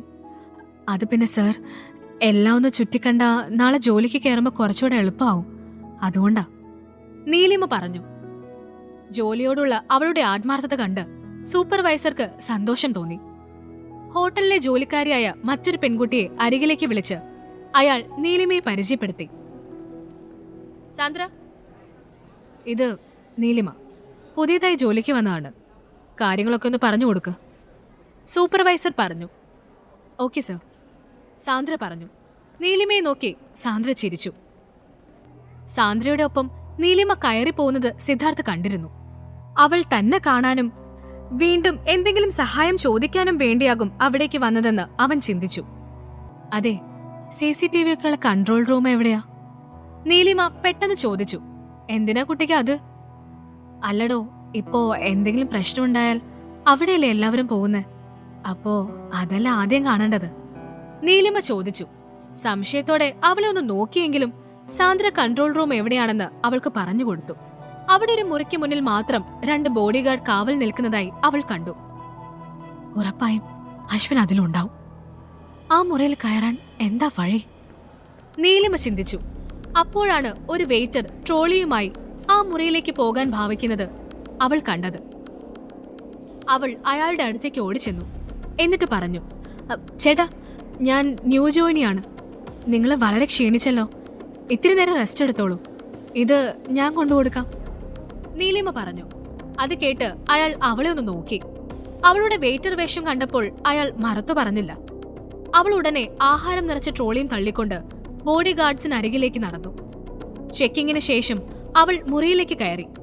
മുറിയിൽ വെളിച്ചമില്ലായിരുന്നു. നീലിമ ചെന്ന് ലൈറ്റ് ഇട്ടു. അവിടെയെല്ലാം തിരഞ്ഞിട്ടും അവൾക്ക് മകനെ കണ്ടെത്താൻ കഴിഞ്ഞില്ല. ഇനിയിപ്പോ എന്താ ചെയ്യാ? ഇവരെവിടെയാണോ എന്റെ കുഞ്ഞിനെ ഒളിപ്പിച്ചിരിക്കുന്നത്? നീലിമ ചിന്തിച്ചു. എല്ലായിടത്തും ഒന്നുകൂടെ തിരഞ്ഞ ശേഷം നിരാശയോടെ നീലിമ അവിടെ നിന്നും മടങ്ങാൻ ശ്രമിച്ചു. അപ്പോഴാണ് കുളിമുറിയിൽ നിന്നും ആരോ കുളിക്കുന്ന ശബ്ദം അവൾ കേട്ടത്. ഉള്ളിൽ ഒരു പുരുഷനാണെന്ന് അവൾക്ക് മനസ്സിലായി. അയാൾ തന്നെ കാണുന്നതിന് മുൻപ് പുറത്തിറങ്ങാൻ അവൾ ശ്രമിച്ചു. പക്ഷേ പെട്ടെന്ന് അവളുടെ കൈ തട്ടി മേശപ്പുറത്തിരുന്ന ഫ്ലവർ വേസ് നിലത്ത് വീണുടഞ്ഞു. കുളിച്ചുകൊണ്ടിരുന്ന സിദ്ധാർത്ഥ് ഈ ശബ്ദം കേട്ട് ടവലെടുത്ത് പുതച്ച് പുറത്തേക്ക് ഇറങ്ങി വന്നു. സിദ്ധാർത്ഥിനെ കണ്ട് നീലിമ അമ്പരന്ന് പോയി. എന്റെ ദേവി, പിന്നെ ഞാൻ ഈ കാലന്റെ കയ്യിലാണല്ലോ വന്ന് പെട്ടത്, നീലിമ മനസ്സിൽ പറഞ്ഞു. നിലത്ത് വീണ് കിടക്കുന്ന നീലിമയെ സിദ്ധാർത്ഥ് കണ്ടു. അവൾ തന്നെ തേടി ആ മുറിയിലേക്ക് വന്നത് സിദ്ധാർത്ഥിന് തീരെ ഇഷ്ടമായില്ല. അവൻ അവളെ രൂക്ഷമായി നോക്കി. നീലിമയ്ക്ക് വല്ലാത്ത പേടി തോന്നി. അശ്വിനെ അവർ എന്തു ചെയ്യുമെന്ന് പറയാൻ പറ്റില്ല. സിദ്ധാർത്ഥിനോട് ഇത്തരം കാര്യങ്ങൾ പറയാനുള്ള അടുപ്പവും തനിക്കില്ല. എന്നാ ഈ അവസ്ഥയിൽ പറയാതിരിക്കാനും വയ്യ. അശ്വിൻ ഇപ്പോ തന്നെ അമ്മയെ കാണാതെ പേടിച്ച് കരഞ്ഞു തുടങ്ങിക്കാണും. അവൾ ചിന്തിച്ചു. എന്തായാലും സിദ്ധാർത്ഥിനെ ചെന്ന് കാണാൻ തന്നെ നീലിമ തീരുമാനിച്ചു. ഗൂഗിളിൽ തിരഞ്ഞ് അവൾ വിശ്വ ഗ്രൂപ്പ് ഓഫ് കമ്പനീസിന്റെ ഹെഡ് ഓഫീസ് കണ്ടുപിടിച്ചു. ഹോസ്പിറ്റലിൽ നിന്ന് ഇറങ്ങി നേരെ അവൾ അവിടേക്ക് ചെന്നു. എനിക്ക് മിസ്റ്റർ സിദ്ധാർത്ഥ് വിശ്വനാഥനൊന്ന് കാണണമായിരുന്നു, നീലിമ പറഞ്ഞു. അപ്പോയിന്റ്മെന്റ് എടുത്തിട്ടുണ്ടോ? റിസപ്ഷനിസ്റ്റ് ചോദിച്ചു. ഇല്ല, അത്യാവശ്യമാണ്, ഒന്ന് കണ്ടേ പറ്റൂ. നോക്കൂ മാഡം, അപ്പോയിന്റ്മെന്റ് ഇല്ലാതെ എനിക്ക് നിങ്ങൾ അകത്തേക്ക് വിടാൻ പറ്റില്ല, സോറി. വൈകുന്നേരം വരെ അവൾക്ക് ആ ഇരിപ്പ് തുടരേണ്ടി വന്നു. സിദ്ധാർത്ഥ് ഓഫീസിൽ നിന്നിറങ്ങി വരുന്നത് കണ്ടപ്പോൾ നീലിമ അവന്റെ അരികിലേക്ക് നടന്നു. പക്ഷേ അവൻ നീലിമയെ ശ്രദ്ധിച്ചില്ല. അവൾ അടുത്ത് ചെന്നപ്പോഴേക്കും സിദ്ധാർത്ഥ് മറ്റൊരു വഴിയിലൂടെ കാറിലേക്ക് കയറിയിരുന്നു. അശ്വിന്റെ മുഖം ഓർത്തപ്പോൾ നീലിമ മറ്റൊന്നും ചിന്തിക്കാതെ സിദ്ധാർത്ഥിന്റെ കാറിന് മുന്നിലേക്ക് ചാടി. ഡ്രൈവർ പെട്ടെന്ന് വണ്ടി ചവിട്ടി നിർത്തി. അയാൾ പറഞ്ഞു, മാഡം, നിങ്ങൾ എന്തേ കാണിക്കുന്നത്? എനിക്ക് സാറിനൊന്ന് കാണണം, അവൾ പറഞ്ഞു. അവളുടെ മുഖം കണ്ടപ്പോൾ തന്നെ എന്തോ അത്യാവശ്യ കാര്യമാണെന്ന് ഡ്രൈവർക്ക് മനസ്സിലായി. പക്ഷേ സിദ്ധാർത്ഥിനോട് ചോദിച്ചാൽ അയാൾ വഴക്ക് പറയും എന്നുറപ്പാണ്. മാഡം, സാറ് കുറച്ച് തിരക്കിലാണ്, നിങ്ങൾ പിന്നെ വരൂ. അയ്യോ, അത് പറ്റില്ല, വളരെ അത്യാവശ്യമാണ്, സാറിനോടൊന്ന് പറയാമോ? ഇത് കേട്ട് ഡ്രൈവർ സിദ്ധാർത്ഥിനെ നോക്കി. ഒന്നും കേൾക്കാത്ത ഭാവത്തിൽ ഇരിക്കുകയാണ് സിദ്ധാർത്ഥ്. ഡ്രൈവർ അവനോട് കാര്യം പറഞ്ഞു. ഞാനിപ്പോ തിരക്കിലാണെന്ന് പറ, അവൻ പറഞ്ഞു. ഡ്രൈവർ തല പുറത്തേക്ക് നീട്ടിയിട്ട് അത് അവളോടും പറഞ്ഞു. അവൾ സിദ്ധാർത്ഥിനെ കാണാതെ പോകില്ലെന്ന് മനസ്സിലായപ്പോൾ ഡ്രൈവർ നിസ്സഹായനായി പിൻ സീറ്റിലേക്ക് നോക്കി. അവളോട് കാറിനുള്ളിൽ കയറാൻ പറ, സിദ്ധാർത്ഥ് പറഞ്ഞു. ഇത് കേട്ട് ഡ്രൈവർ പുറത്തിറങ്ങി ചെന്ന് നീലിമയോട് പറഞ്ഞു. കാറിലേക്ക് കയറാൻ പറഞ്ഞു. അദ്ദേഹത്തിന് മനസ്സ് മാറുന്നതിന് മുമ്പ് വേഗം കാര്യം പറഞ്ഞിട്ട് പോകും മാഡം, എനിക്കൊരു സഹായം വേണം, അവൾ ഗദ്ഗദത്തോടെ പറഞ്ഞു. ഇത് കേട്ട് സിദ്ധാർത്ഥ് പൊട്ടിച്ചിരിച്ചു. നിനക്ക് സഹായമോ? കൊള്ളാമല്ലോ, ഇങ്ങനൊന്നും ആയിരുന്നില്ലല്ലോ മുൻപ് കണ്ടപ്പോ പറഞ്ഞത്. സോറി സർ, സഹായം ചോദിച്ച് ഞാൻ നിങ്ങളുടെ അടുത്ത് വരാൻ പാടില്ലായിരുന്നു. അവൾ പുറത്തിറങ്ങി ഡോർ അടച്ചു. പെട്ടെന്ന് വെയിലിലേക്ക് ഇറങ്ങിയതുകൊണ്ട് അവൾക്ക് തല കറങ്ങുന്നത് പോലെ തോന്നി. അവൾ വീട്ടിലേക്ക് പോകാൻ തീരുമാനിച്ചു. വീട്ടിലല്ലാതെ അച്ഛൻ മറ്റെവിടെയും അശ്വിനെ പാർപ്പിക്കാൻ സാധ്യതയില്ല എന്നവൾക്ക് തോന്നി. CCTV ദൃശ്യങ്ങളിൽ പെടാതെ നീലിമ അകത്ത് കടന്നു. അപ്പോഴാണ് അഞ്ജലിയും ആദിയും അങ്ങോട്ട് വരുന്നത് അവൾ കണ്ടത്. അവർ രണ്ടുപേരും അശ്വിനെ കാണാനായി പോകുകയാണെന്ന് മനസ്സിലാക്കിയ നീലിമ അവർക്കൊപ്പം പോകുവാൻ തീരുമാനിച്ചു. അശ്വിനെ ഒളിപ്പിച്ച സ്ഥലം കണ്ടുപിടിക്കാൻ അതേയുള്ളൂ ഇനിയൊരു മാർഗം. അഞ്ജലിയും ആദിയും ഉടനെ വീട്ടിൽ നിന്നിറങ്ങി. പിന്നാലെ അവർ കാണാതെ നീലിമയും. ആദിയുടെ കാർ ഒരു സ്റ്റാർ ഹോട്ടലിലേക്ക് കയറി പോകുന്നത് ഓട്ടോയിലിരുന്ന നീലിമ കണ്ടു. അവൾ അവർക്ക് പിന്നാലെ ചെന്നു. അപ്പോഴേക്കും അഞ്ജലിയും ആദിയും ഹോട്ടലിന്റെ അകത്തേക്ക് കയറിയിരുന്നു. നീലിമ അവരുടെ പിറകെ പോവാൻ ശ്രമിച്ചപ്പോൾ റിസപ്ഷനിസ്റ്റ് അവളെ തടഞ്ഞു. ഞാൻ ഒരാൾ കാണാൻ വന്നതാണ്, നീലിമ പറഞ്ഞു. എന്നാ ആളുടെ പേര് പറയൂ. റിസപ്ഷനിസ്റ്റ് വിടാനുള്ള ഭാവമില്ല. പെട്ടെന്ന് അവൾക്കൊരു ബുദ്ധി തോന്നി. നീലിമ എഴുന്നേറ്റ് നേരെ ചെന്ന് റിസപ്ഷനിസ്റ്റിനെ കണ്ടു. ഹലോ, ഞാൻ വന്നത് ഒരു ജോലിക്കാരെ സംസാരിക്കാൻ നിങ്ങളുടെ സൂപ്പർവൈസറെ കാണാനാണ്, നീലിമ പറഞ്ഞു. റിസപ്ഷനിസ്റ്റ് അത് വിശ്വസിച്ചു. അവർ വിളിച്ചു പറഞ്ഞപ്പോൾ സൂപ്പർവൈസർ നീലിമയെ അകത്തേക്ക് വിളിപ്പിച്ചു. അവൾ ആകാംക്ഷയോടെ അകത്തേക്ക് നടന്നു. കുട്ടി, നിനക്ക് പറ്റിയ ജോലിയല്ല ഇത്, സൂപ്പർവൈസർ നീലിമയോട് പറഞ്ഞു. എനിക്ക് പറ്റും സർ, ട്രസ്റ്റ് മീ, നീലിമ പറഞ്ഞു. അവളുടെ മുഖം ക്ഷീണം കൊണ്ട് വിളറിയിരുന്നു. അയാൾക്ക് അവളോട് സഹതാപം തോന്നി. പക്ഷേ അവളുടെ വേഷം കണ്ടാൽ വെയിറ്റർ ജോലി അന്വേഷിച്ചു വന്ന ഒരാളായി തോന്നുന്നില്ലായിരുന്നു. എങ്കിലും സൂപ്പർവൈസർ അവളോട് പറ്റില്ലെന്ന് പറഞ്ഞില്ല. ശരി, എങ്കിലൊരു കാര്യം ചെയ്യൂ, കുട്ടി നാളെ മുതൽ ജോലിക്ക് വന്നോളൂ, നമുക്ക് നോക്കാം. എനിക്ക് ഈ ഹോട്ടലൊന്ന് ചുറ്റിക്കണ്ടാ കൊള്ളാവുന്നുണ്ട്, നീലിമ ചോദിച്ചു. അശ്വിൻ ഏത് മുറിയിലാണെന്നറിയാൻ ഹോട്ടൽ മൊത്തം തിരഞ്ഞു പറ്റൂ എന്നവൾക്ക് അറിയാമായിരുന്നു. സൂപ്പർവൈസർ അത് കേട്ട് എന്തോ ആലോചിച്ചു നിന്നു. ചോദിച്ചത് അബദ്ധമായി പോയെന്ന് നീലിമയ്ക്ക് തോന്നി.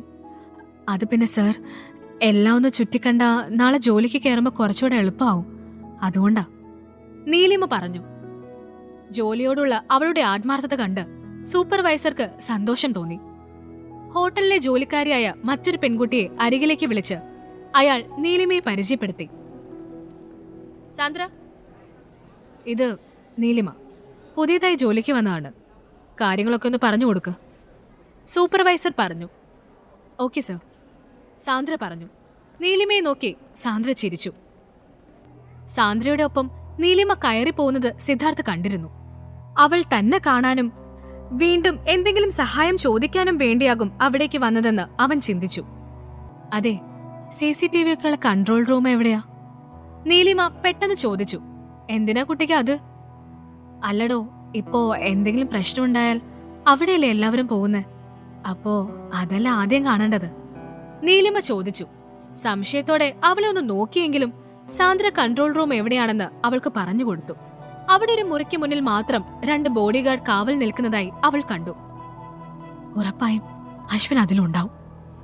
ആ മുറിയിൽ കയറാൻ എന്താ വഴി? നീലിമ ചിന്തിച്ചു.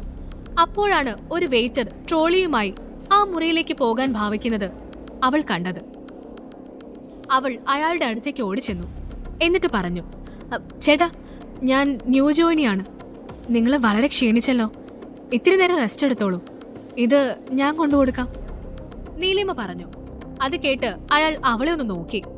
അവളുടെ വെയിറ്റർ വേഷം കണ്ടപ്പോൾ അയാൾ മറത്തു പറഞ്ഞില്ല. അവൾ ഉടനെ ആഹാരം നിറച്ച ട്രോളിയും തള്ളിക്കൊണ്ട് ബോഡി ഗാർഡ്സിന് അരികിലേക്ക് നടന്നു. ചെക്കിങ്ങിന് ശേഷം അവൾ മുറിയിലേക്ക് കയറി. മുറിയിൽ വെളിച്ചമില്ലായിരുന്നു. നീലിമ ചെന്ന് ലൈറ്റ് ഇട്ടു. അവിടെയെല്ലാം തിരഞ്ഞിട്ടും അവൾക്ക് മകനെ കണ്ടെത്താൻ കഴിഞ്ഞില്ല. ഇനിയിപ്പോ എന്താ ചെയ്യാ? ഇവരെവിടെയാണ് എന്റെ കുഞ്ഞിനെ ഒളിപ്പിച്ചിരിക്കുന്നത്? നീലിമ ചിന്തിച്ചു. എല്ലായിടത്തും ഒന്നുകൂടെ തിരഞ്ഞ ശേഷം നിരാശയോടെ നീലിമ അവിടെ നിന്നും മടങ്ങാൻ ശ്രമിച്ചു. അപ്പോഴാണ് കുളിമുറിയിൽ നിന്നും ആരോ കുളിക്കുന്ന ശബ്ദം അവൾ കേട്ടത്. ഉള്ളിൽ ഒരു പുരുഷനാണെന്ന് അവൾക്ക് മനസ്സിലായി. അയാൾ തന്നെ കാണുന്നതിന് മുൻപ് പുറത്തിറങ്ങാൻ അവൾ ശ്രമിച്ചു. പക്ഷേ പെട്ടെന്ന് അവളുടെ കൈ തട്ടി മേശപ്പുറത്തിരുന്ന ഫ്ലവർ വേസ് നിലത്ത് വീണുടഞ്ഞു. കുളിച്ചുകൊണ്ടിരുന്ന സിദ്ധാർത്ഥ് ഈ ശബ്ദം കേട്ട് ടവലെടുത്ത് പുതച്ച് പുറത്തേക്ക് ഇറങ്ങി വന്നു. സിദ്ധാർത്ഥിനെ കണ്ട് നീലിമ അമ്പരന്ന് പോയി. എന്റെ ദേവി, പിന്നെ ഞാൻ ഈ കാലന്റെ കയ്യിലാണല്ലോ വന്ന് പെട്ടത്. നീലിമ മനസ്സിൽ പറഞ്ഞു. നിലത്ത് വീണ് കിടക്കുന്ന നീലിമയെ സിദ്ധാർത്ഥ് കണ്ടു. അവൾ തന്നെ തേടി ആ മുറിയിലേക്ക് വന്നത് സിദ്ധാർത്ഥിന് തീരെ ഇഷ്ടമായില്ല. അവൻ അവളെ രൂക്ഷമായി നോക്കി. നിന്നെക്കൊണ്ട് വലിയ ശല്യമായല്ലോ. നീ എവിടെ എത്തിയോ? നാശം, സിദ്ധാർത്ഥ് പറഞ്ഞു. അത് കേട്ട് നീലിമ എഴുന്നേറ്റ് നിന്നു. സി മിസ്റ്റർ സിദ്ധാർത്ഥ്, സത്യമായിട്ടും ഞാൻ നിങ്ങളെ കാണാൻ വന്നതല്ല. വേറൊരു ആവശ്യത്തിന് വന്നതാ. എന്റെ മുറിയില് അങ്ങനെ എന്താവശ്യം നിനക്ക്? സിദ്ധാർത്ഥന്റെ ചോദ്യത്തിന് നീലിമ മറുപടി പറഞ്ഞില്ല. എനിക്ക് മനസ്സിലായി, നീ എന്നോട് പിന്നെയും ഹെൽപ്പ് ചോദിച്ചു വന്നതല്ലേ. സത്യം പറ. അല്ല, സത്യം. നോക്കൂ സിദ്ധാർത്ഥ്, ഞാൻ നിങ്ങളെ തേടി വന്നതല്ല. എന്റെ മോൻ ഈ മുറിയിൽ കാണുന്ന വിചാരിച്ച് അവൻ അന്വേഷിച്ചു വന്നതാ. വന്നപ്പോ അവൻ ഇല്ലെന്ന് മനസ്സിലായി. തിരിച്ചു പോകുന്ന വഴി ഈ ഫ്ലവർ വേസ് കൈതട്ടി നിലത്തു വീണു. അത്രയാണ് സംഭവിച്ച്, നീലിമ പറഞ്ഞു. നീലിമ പുറത്തെ കോറിഡോറിലെത്തി. അപ്പോൾ അതിലൂടെ സാന്ദ്ര വരുന്നുണ്ടായിരുന്നു. പിന്നെ ഇത് VIP ഏരിയ ആണ്. ഇവിടെ ഇങ്ങനെ ഓടിപ്പാഞ്ഞ് നടക്കാൻ പാടില്ല.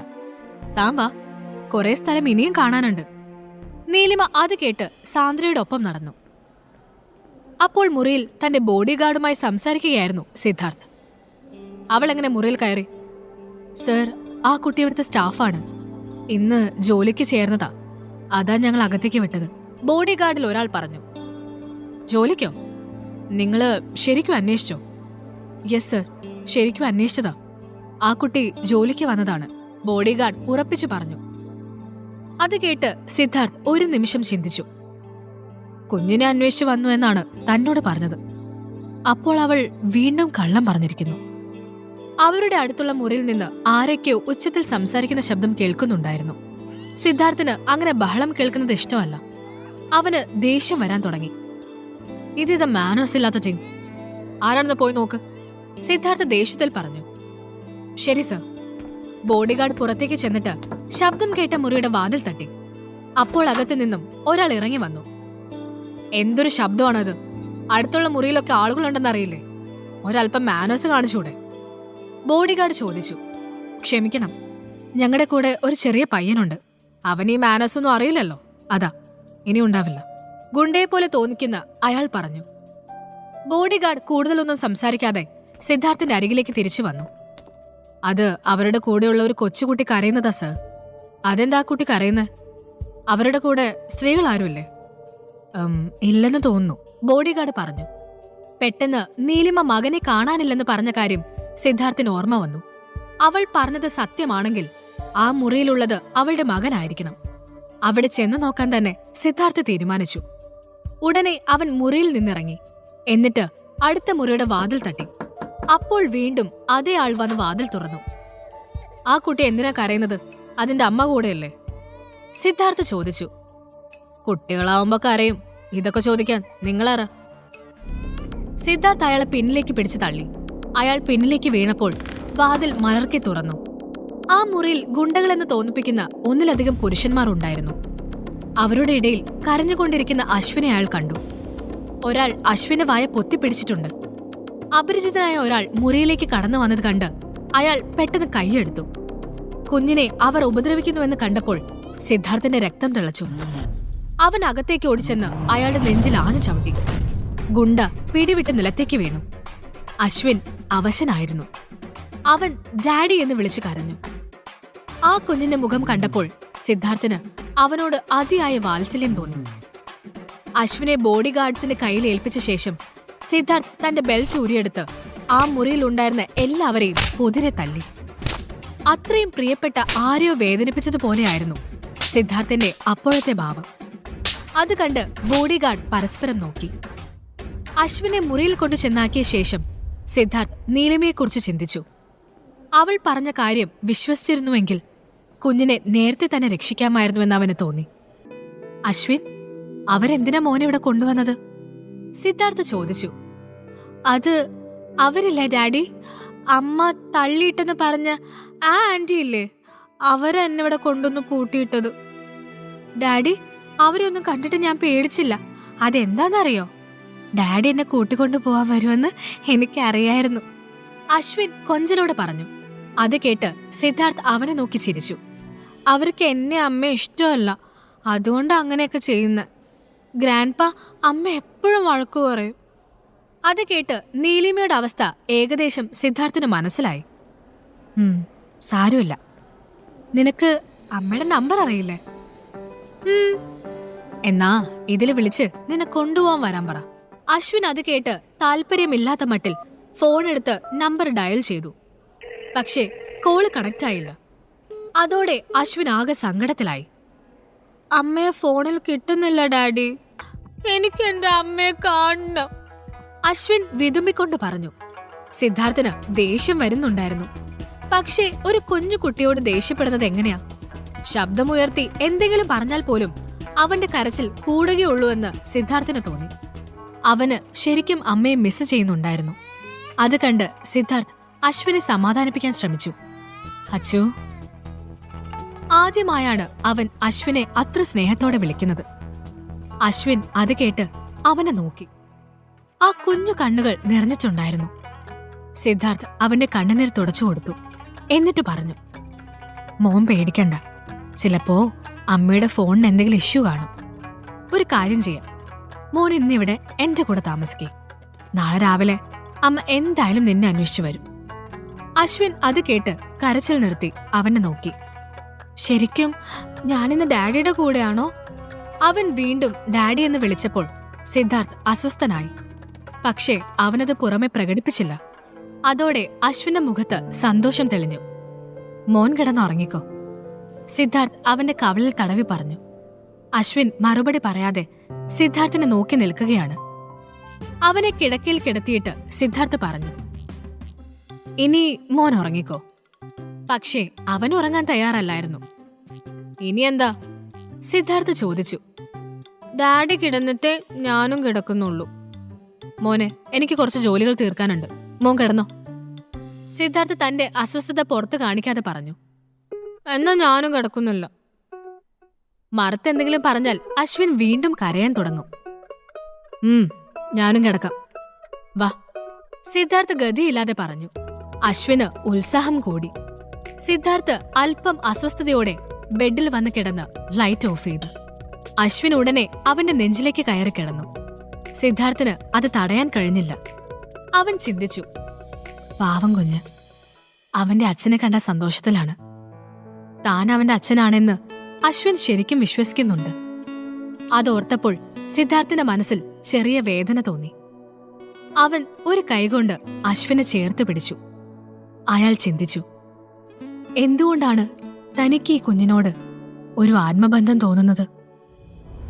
ഹോട്ടലിലെ മുകൾ നിലയിൽ ഒരു മുറിയിൽ ആദിയുടെ ഒപ്പമായിരുന്നു അഞ്ജലി. ഈ ചെക്കനിവിടെ താമസിച്ചിരിപ്പിക്കുന്നതുകൊണ്ട് എന്തൊരു കഷ്ടമാ. ആ കൊച്ചിന്റെ തന്ത സിദ്ധാർത്ഥാണെന്ന് നിനക്ക് തോന്നുന്നുണ്ടോ? എനിക്കറിയില്ല, ആദി നിർവികാരമായി പറഞ്ഞു. അത് കേട്ട് അഞ്ജലി പരിഭവിച്ചു. എന്നാലും ആദി, ചേച്ചിയെന്ന് നിന്നെ ചതിച്ചുകൊണ്ടല്ലേ നിങ്ങൾക്ക് ഒന്നിക്കാൻ കഴിയാതെ പോയത്?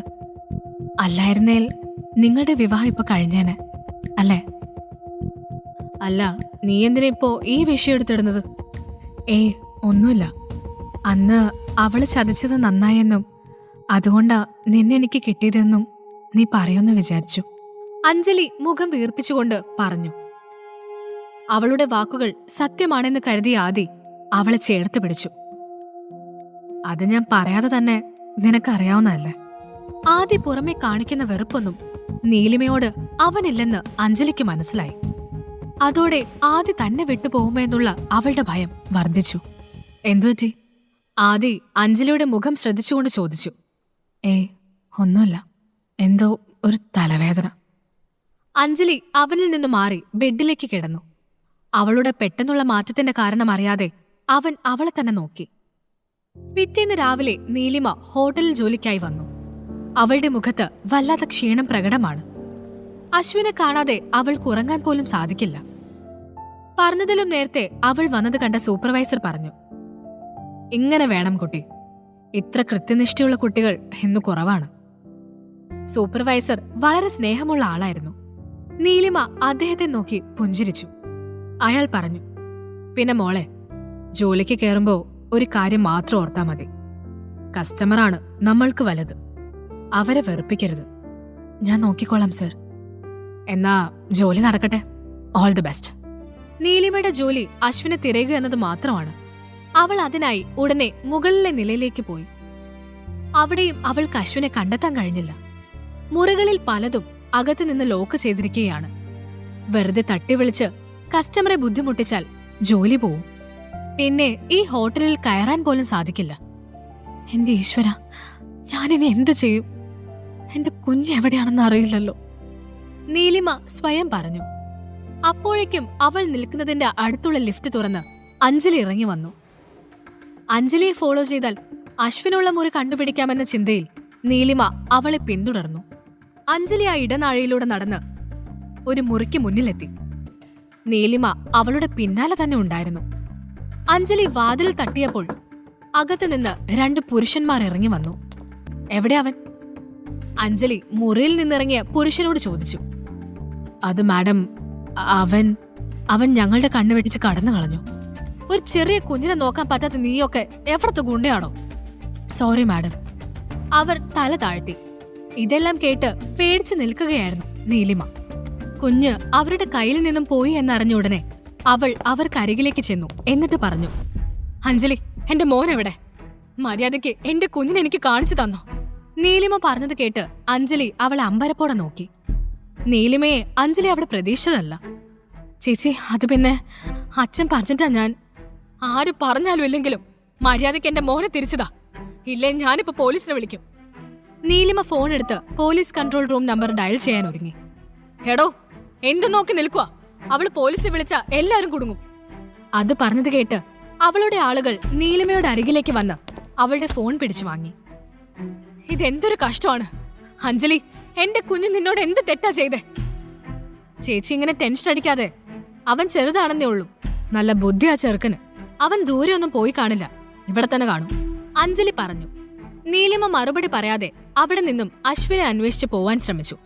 പക്ഷേ അഞ്ജലി അവളെ തടഞ്ഞു. മാറി നിക്ക്, അവൻ സിദ്ധാർത്ഥ് വിശ്വയുടെ മകനാണെന്നല്ലേ ചേച്ചി പറഞ്ഞത്? അപ്പോ വിശ്വ ഗ്രൂപ്പിന്റെ അടുത്ത അവകാശി അവനാണ്. ഞങ്ങൾക്ക് അവനെ വെച്ച് ചില കാര്യങ്ങൾ നേടിയെടുക്കാനുണ്ട്. സോ അവനെ കണ്ടുപിടിക്കേണ്ടത് ചേച്ചിയേക്കാൾ ഞങ്ങളുടെ ആവശ്യം. അഞ്ജലി നീലിമയ്ക്ക് അരികിൽ വന്ന് പറഞ്ഞു. അഞ്ജലി പ്ലീസ്, എന്നെ പോവാൻ സമ്മതിക്ക്. നീലിമയുടെ ശബ്ദം ഇടറിയിരുന്നു. അഞ്ജലിയും അവളുടെ ആളുകളും നീലിമയെ തടഞ്ഞു നിർത്തിയതുകൊണ്ട് അവരെ മറികടന്ന് പോവാനും അവൾക്ക് കഴിഞ്ഞില്ല. ആകെ നിസ്സഹായ അവസ്ഥയിലായിരുന്നു നീലിമ. ചേച്ചി പോയാലെങ്ങനെയാ? സിദ്ധാർത്ഥ വിശ്വ പറഞ്ഞത് നീ അയാളുടെ പെണ്ണാണെന്നല്ലേ? സോ ചേച്ചിയും വച്ച് ഞങ്ങൾക്ക് കാര്യം നേടാം. അയാള് വരുമോ എന്നൊന്ന് കാണണമല്ലോ, അഞ്ജലി പറഞ്ഞു. അഞ്ജലി, സത്യമായ അയാളും ഞാനുമായി ഒരു ബന്ധവുമില്ല. എന്നെയും എന്റെ മോനെയും നിങ്ങൾക്ക് കൊന്നാലും അദ്ദേഹത്തെ അത് ബാധിക്കാനും പോകുന്നില്ല. പ്ലീസ് എന്നെ വിട്ടേക്ക്. നീലിമ പറഞ്ഞത് കേട്ട് അഞ്ജലി ചിരിച്ചതേയുള്ളൂ. സിദ്ധാർത്ഥ വിശ്വ നേരിട്ട് വന്നിട്ട് പറയുന്നു ചേച്ചി അയാളുടെ പെണ്ണാണെന്ന്. ചേച്ചി പറയുന്നു അയാളുമായി യാതൊരു ബന്ധവുമില്ലെന്ന്. ഞാനിപ്പോ ആര് പറയുന്നത് വിശ്വസിക്കണം? നീലിമ ആകെ കുഴഞ്ഞു. അഞ്ജലിയുടെ അടുത്ത് നിന്ന് രക്ഷപ്പെടാൻ ഒരു വഴിയും അവളുടെ മനസ്സിൽ തോന്നിയില്ല. അവൾ ദയനീയമായി അഞ്ജലിയെ നോക്കി. അഞ്ജലി അപ്പോൾ അവളുടെ ആളുകളോട് പറഞ്ഞു, കൊണ്ടുപോയി ആ മുറിയിലിട്ട് പൂട്ട്. അഞ്ജലി പറഞ്ഞത് കേട്ട് അവളുടെ ആളുകൾ നീലിമയെ പിടിച്ച് വലിച്ചഴിച്ചു കൊണ്ടുപോയി. നീലിമ കുതറാൻ ശ്രമിച്ചുവെങ്കിലും കഴിഞ്ഞില്ല. അഞ്ജലി പ്ലീസ്, എന്നെ പോവാൻ സമ്മതിക്ക്. മുറിയിൽ സിദ്ധാർത്ഥ് ഉണരുമ്പോൾ അടുത്ത് അശ്വിൻ തന്നെ നോക്കി നിൽക്കുന്നതാണ് കാണുന്നത്. Good morning daddy. Good morning. മോൻ എപ്പെണീറ്റു? കുറച്ചു നേരമായി. അമ്മയെ വിളിക്കണ്ടേ? ഞാൻ ഡാഡി ഉണരാൻ വേണ്ടി വെയിറ്റ് ചെയ്യായിരുന്നു, അശ്വിൻ പറഞ്ഞു. അത് കേട്ട് സിദ്ധാർത്ഥ് എഴുന്നേറ്റിരുന്നു. എന്നിട്ട് ഫോൺ ലോക്ക് തുറന്ന് അശ്വിന് കൊടുത്തു. അശ്വിൻ കൂടെ ഉണ്ടായിരുന്നതുകൊണ്ട് സിദ്ധാർത്ഥിന് ശരിക്കും ഉറങ്ങാൻ കഴിഞ്ഞില്ല. ഇടയ്ക്കിടെ അശ്വിൻ ഉറക്കത്തിൽ അമ്മയെ വിളിച്ച് കരഞ്ഞിരുന്നു. അങ്ങനെയൊക്കെയുള്ള അനുഭവങ്ങൾ സിദ്ധാർത്ഥിന്റെ ജീവിതത്തിൽ തന്നെ ആദ്യമായിട്ടാണ്. അതിന്റെ ഒരു ബുദ്ധിമുട്ട് അവന്റെ മുഖത്തുണ്ടായിരുന്നു. അശ്വിനോട് അവനത് പ്രകടിപ്പിച്ചില്ല. ഡാഡി, അമ്മയെ വിളിച്ചിട്ട് ഇപ്പോഴും കിട്ടുന്നില്ലല്ലോ, അശ്വിൻ പേടിയോടെ ചോദിച്ചു. ഉറക്കച്ചടവ് മാറാതെ സിദ്ധാർത്ഥ ഫോണെടുത്ത് നീലിമയുടെ നമ്പറിലേക്ക് ഒന്നുകൂടി ഡയൽ ചെയ്തു നോക്കി. അശ്വിൻ പറഞ്ഞതുപോലെ കോൾ കണക്ട് ആവുന്നില്ലായിരുന്നു. സിദ്ധാർത്ഥ് ബെഡിൽ നിന്ന് എഴുന്നേറ്റ് ബോഡി ഗാർഡിനെ അകത്തേക്ക് വിളിച്ചു. ആ നീലിമ എവിടെയുണ്ടെങ്കിലും കണ്ടുപിടിച്ചിട്ട് മോൻ നമ്മുടെ കൂടെയുണ്ടെന്ന് പറഞ്ഞിട്ട് വാ. ശരി സർ. ബോഡി ഗാർഡിൽ ഒരാൾ അതും പറഞ്ഞ് ഇറങ്ങിപ്പോയി. അശ്വിന്റെ മുഖത്ത് നല്ല സങ്കടമുണ്ടായിരുന്നു. സിദ്ധാർത്ഥ് അവനെയും എടുത്ത് ഹോട്ടലിൽ വിളിച്ച് ഭക്ഷണത്തിന് ഓർഡർ ചെയ്തു.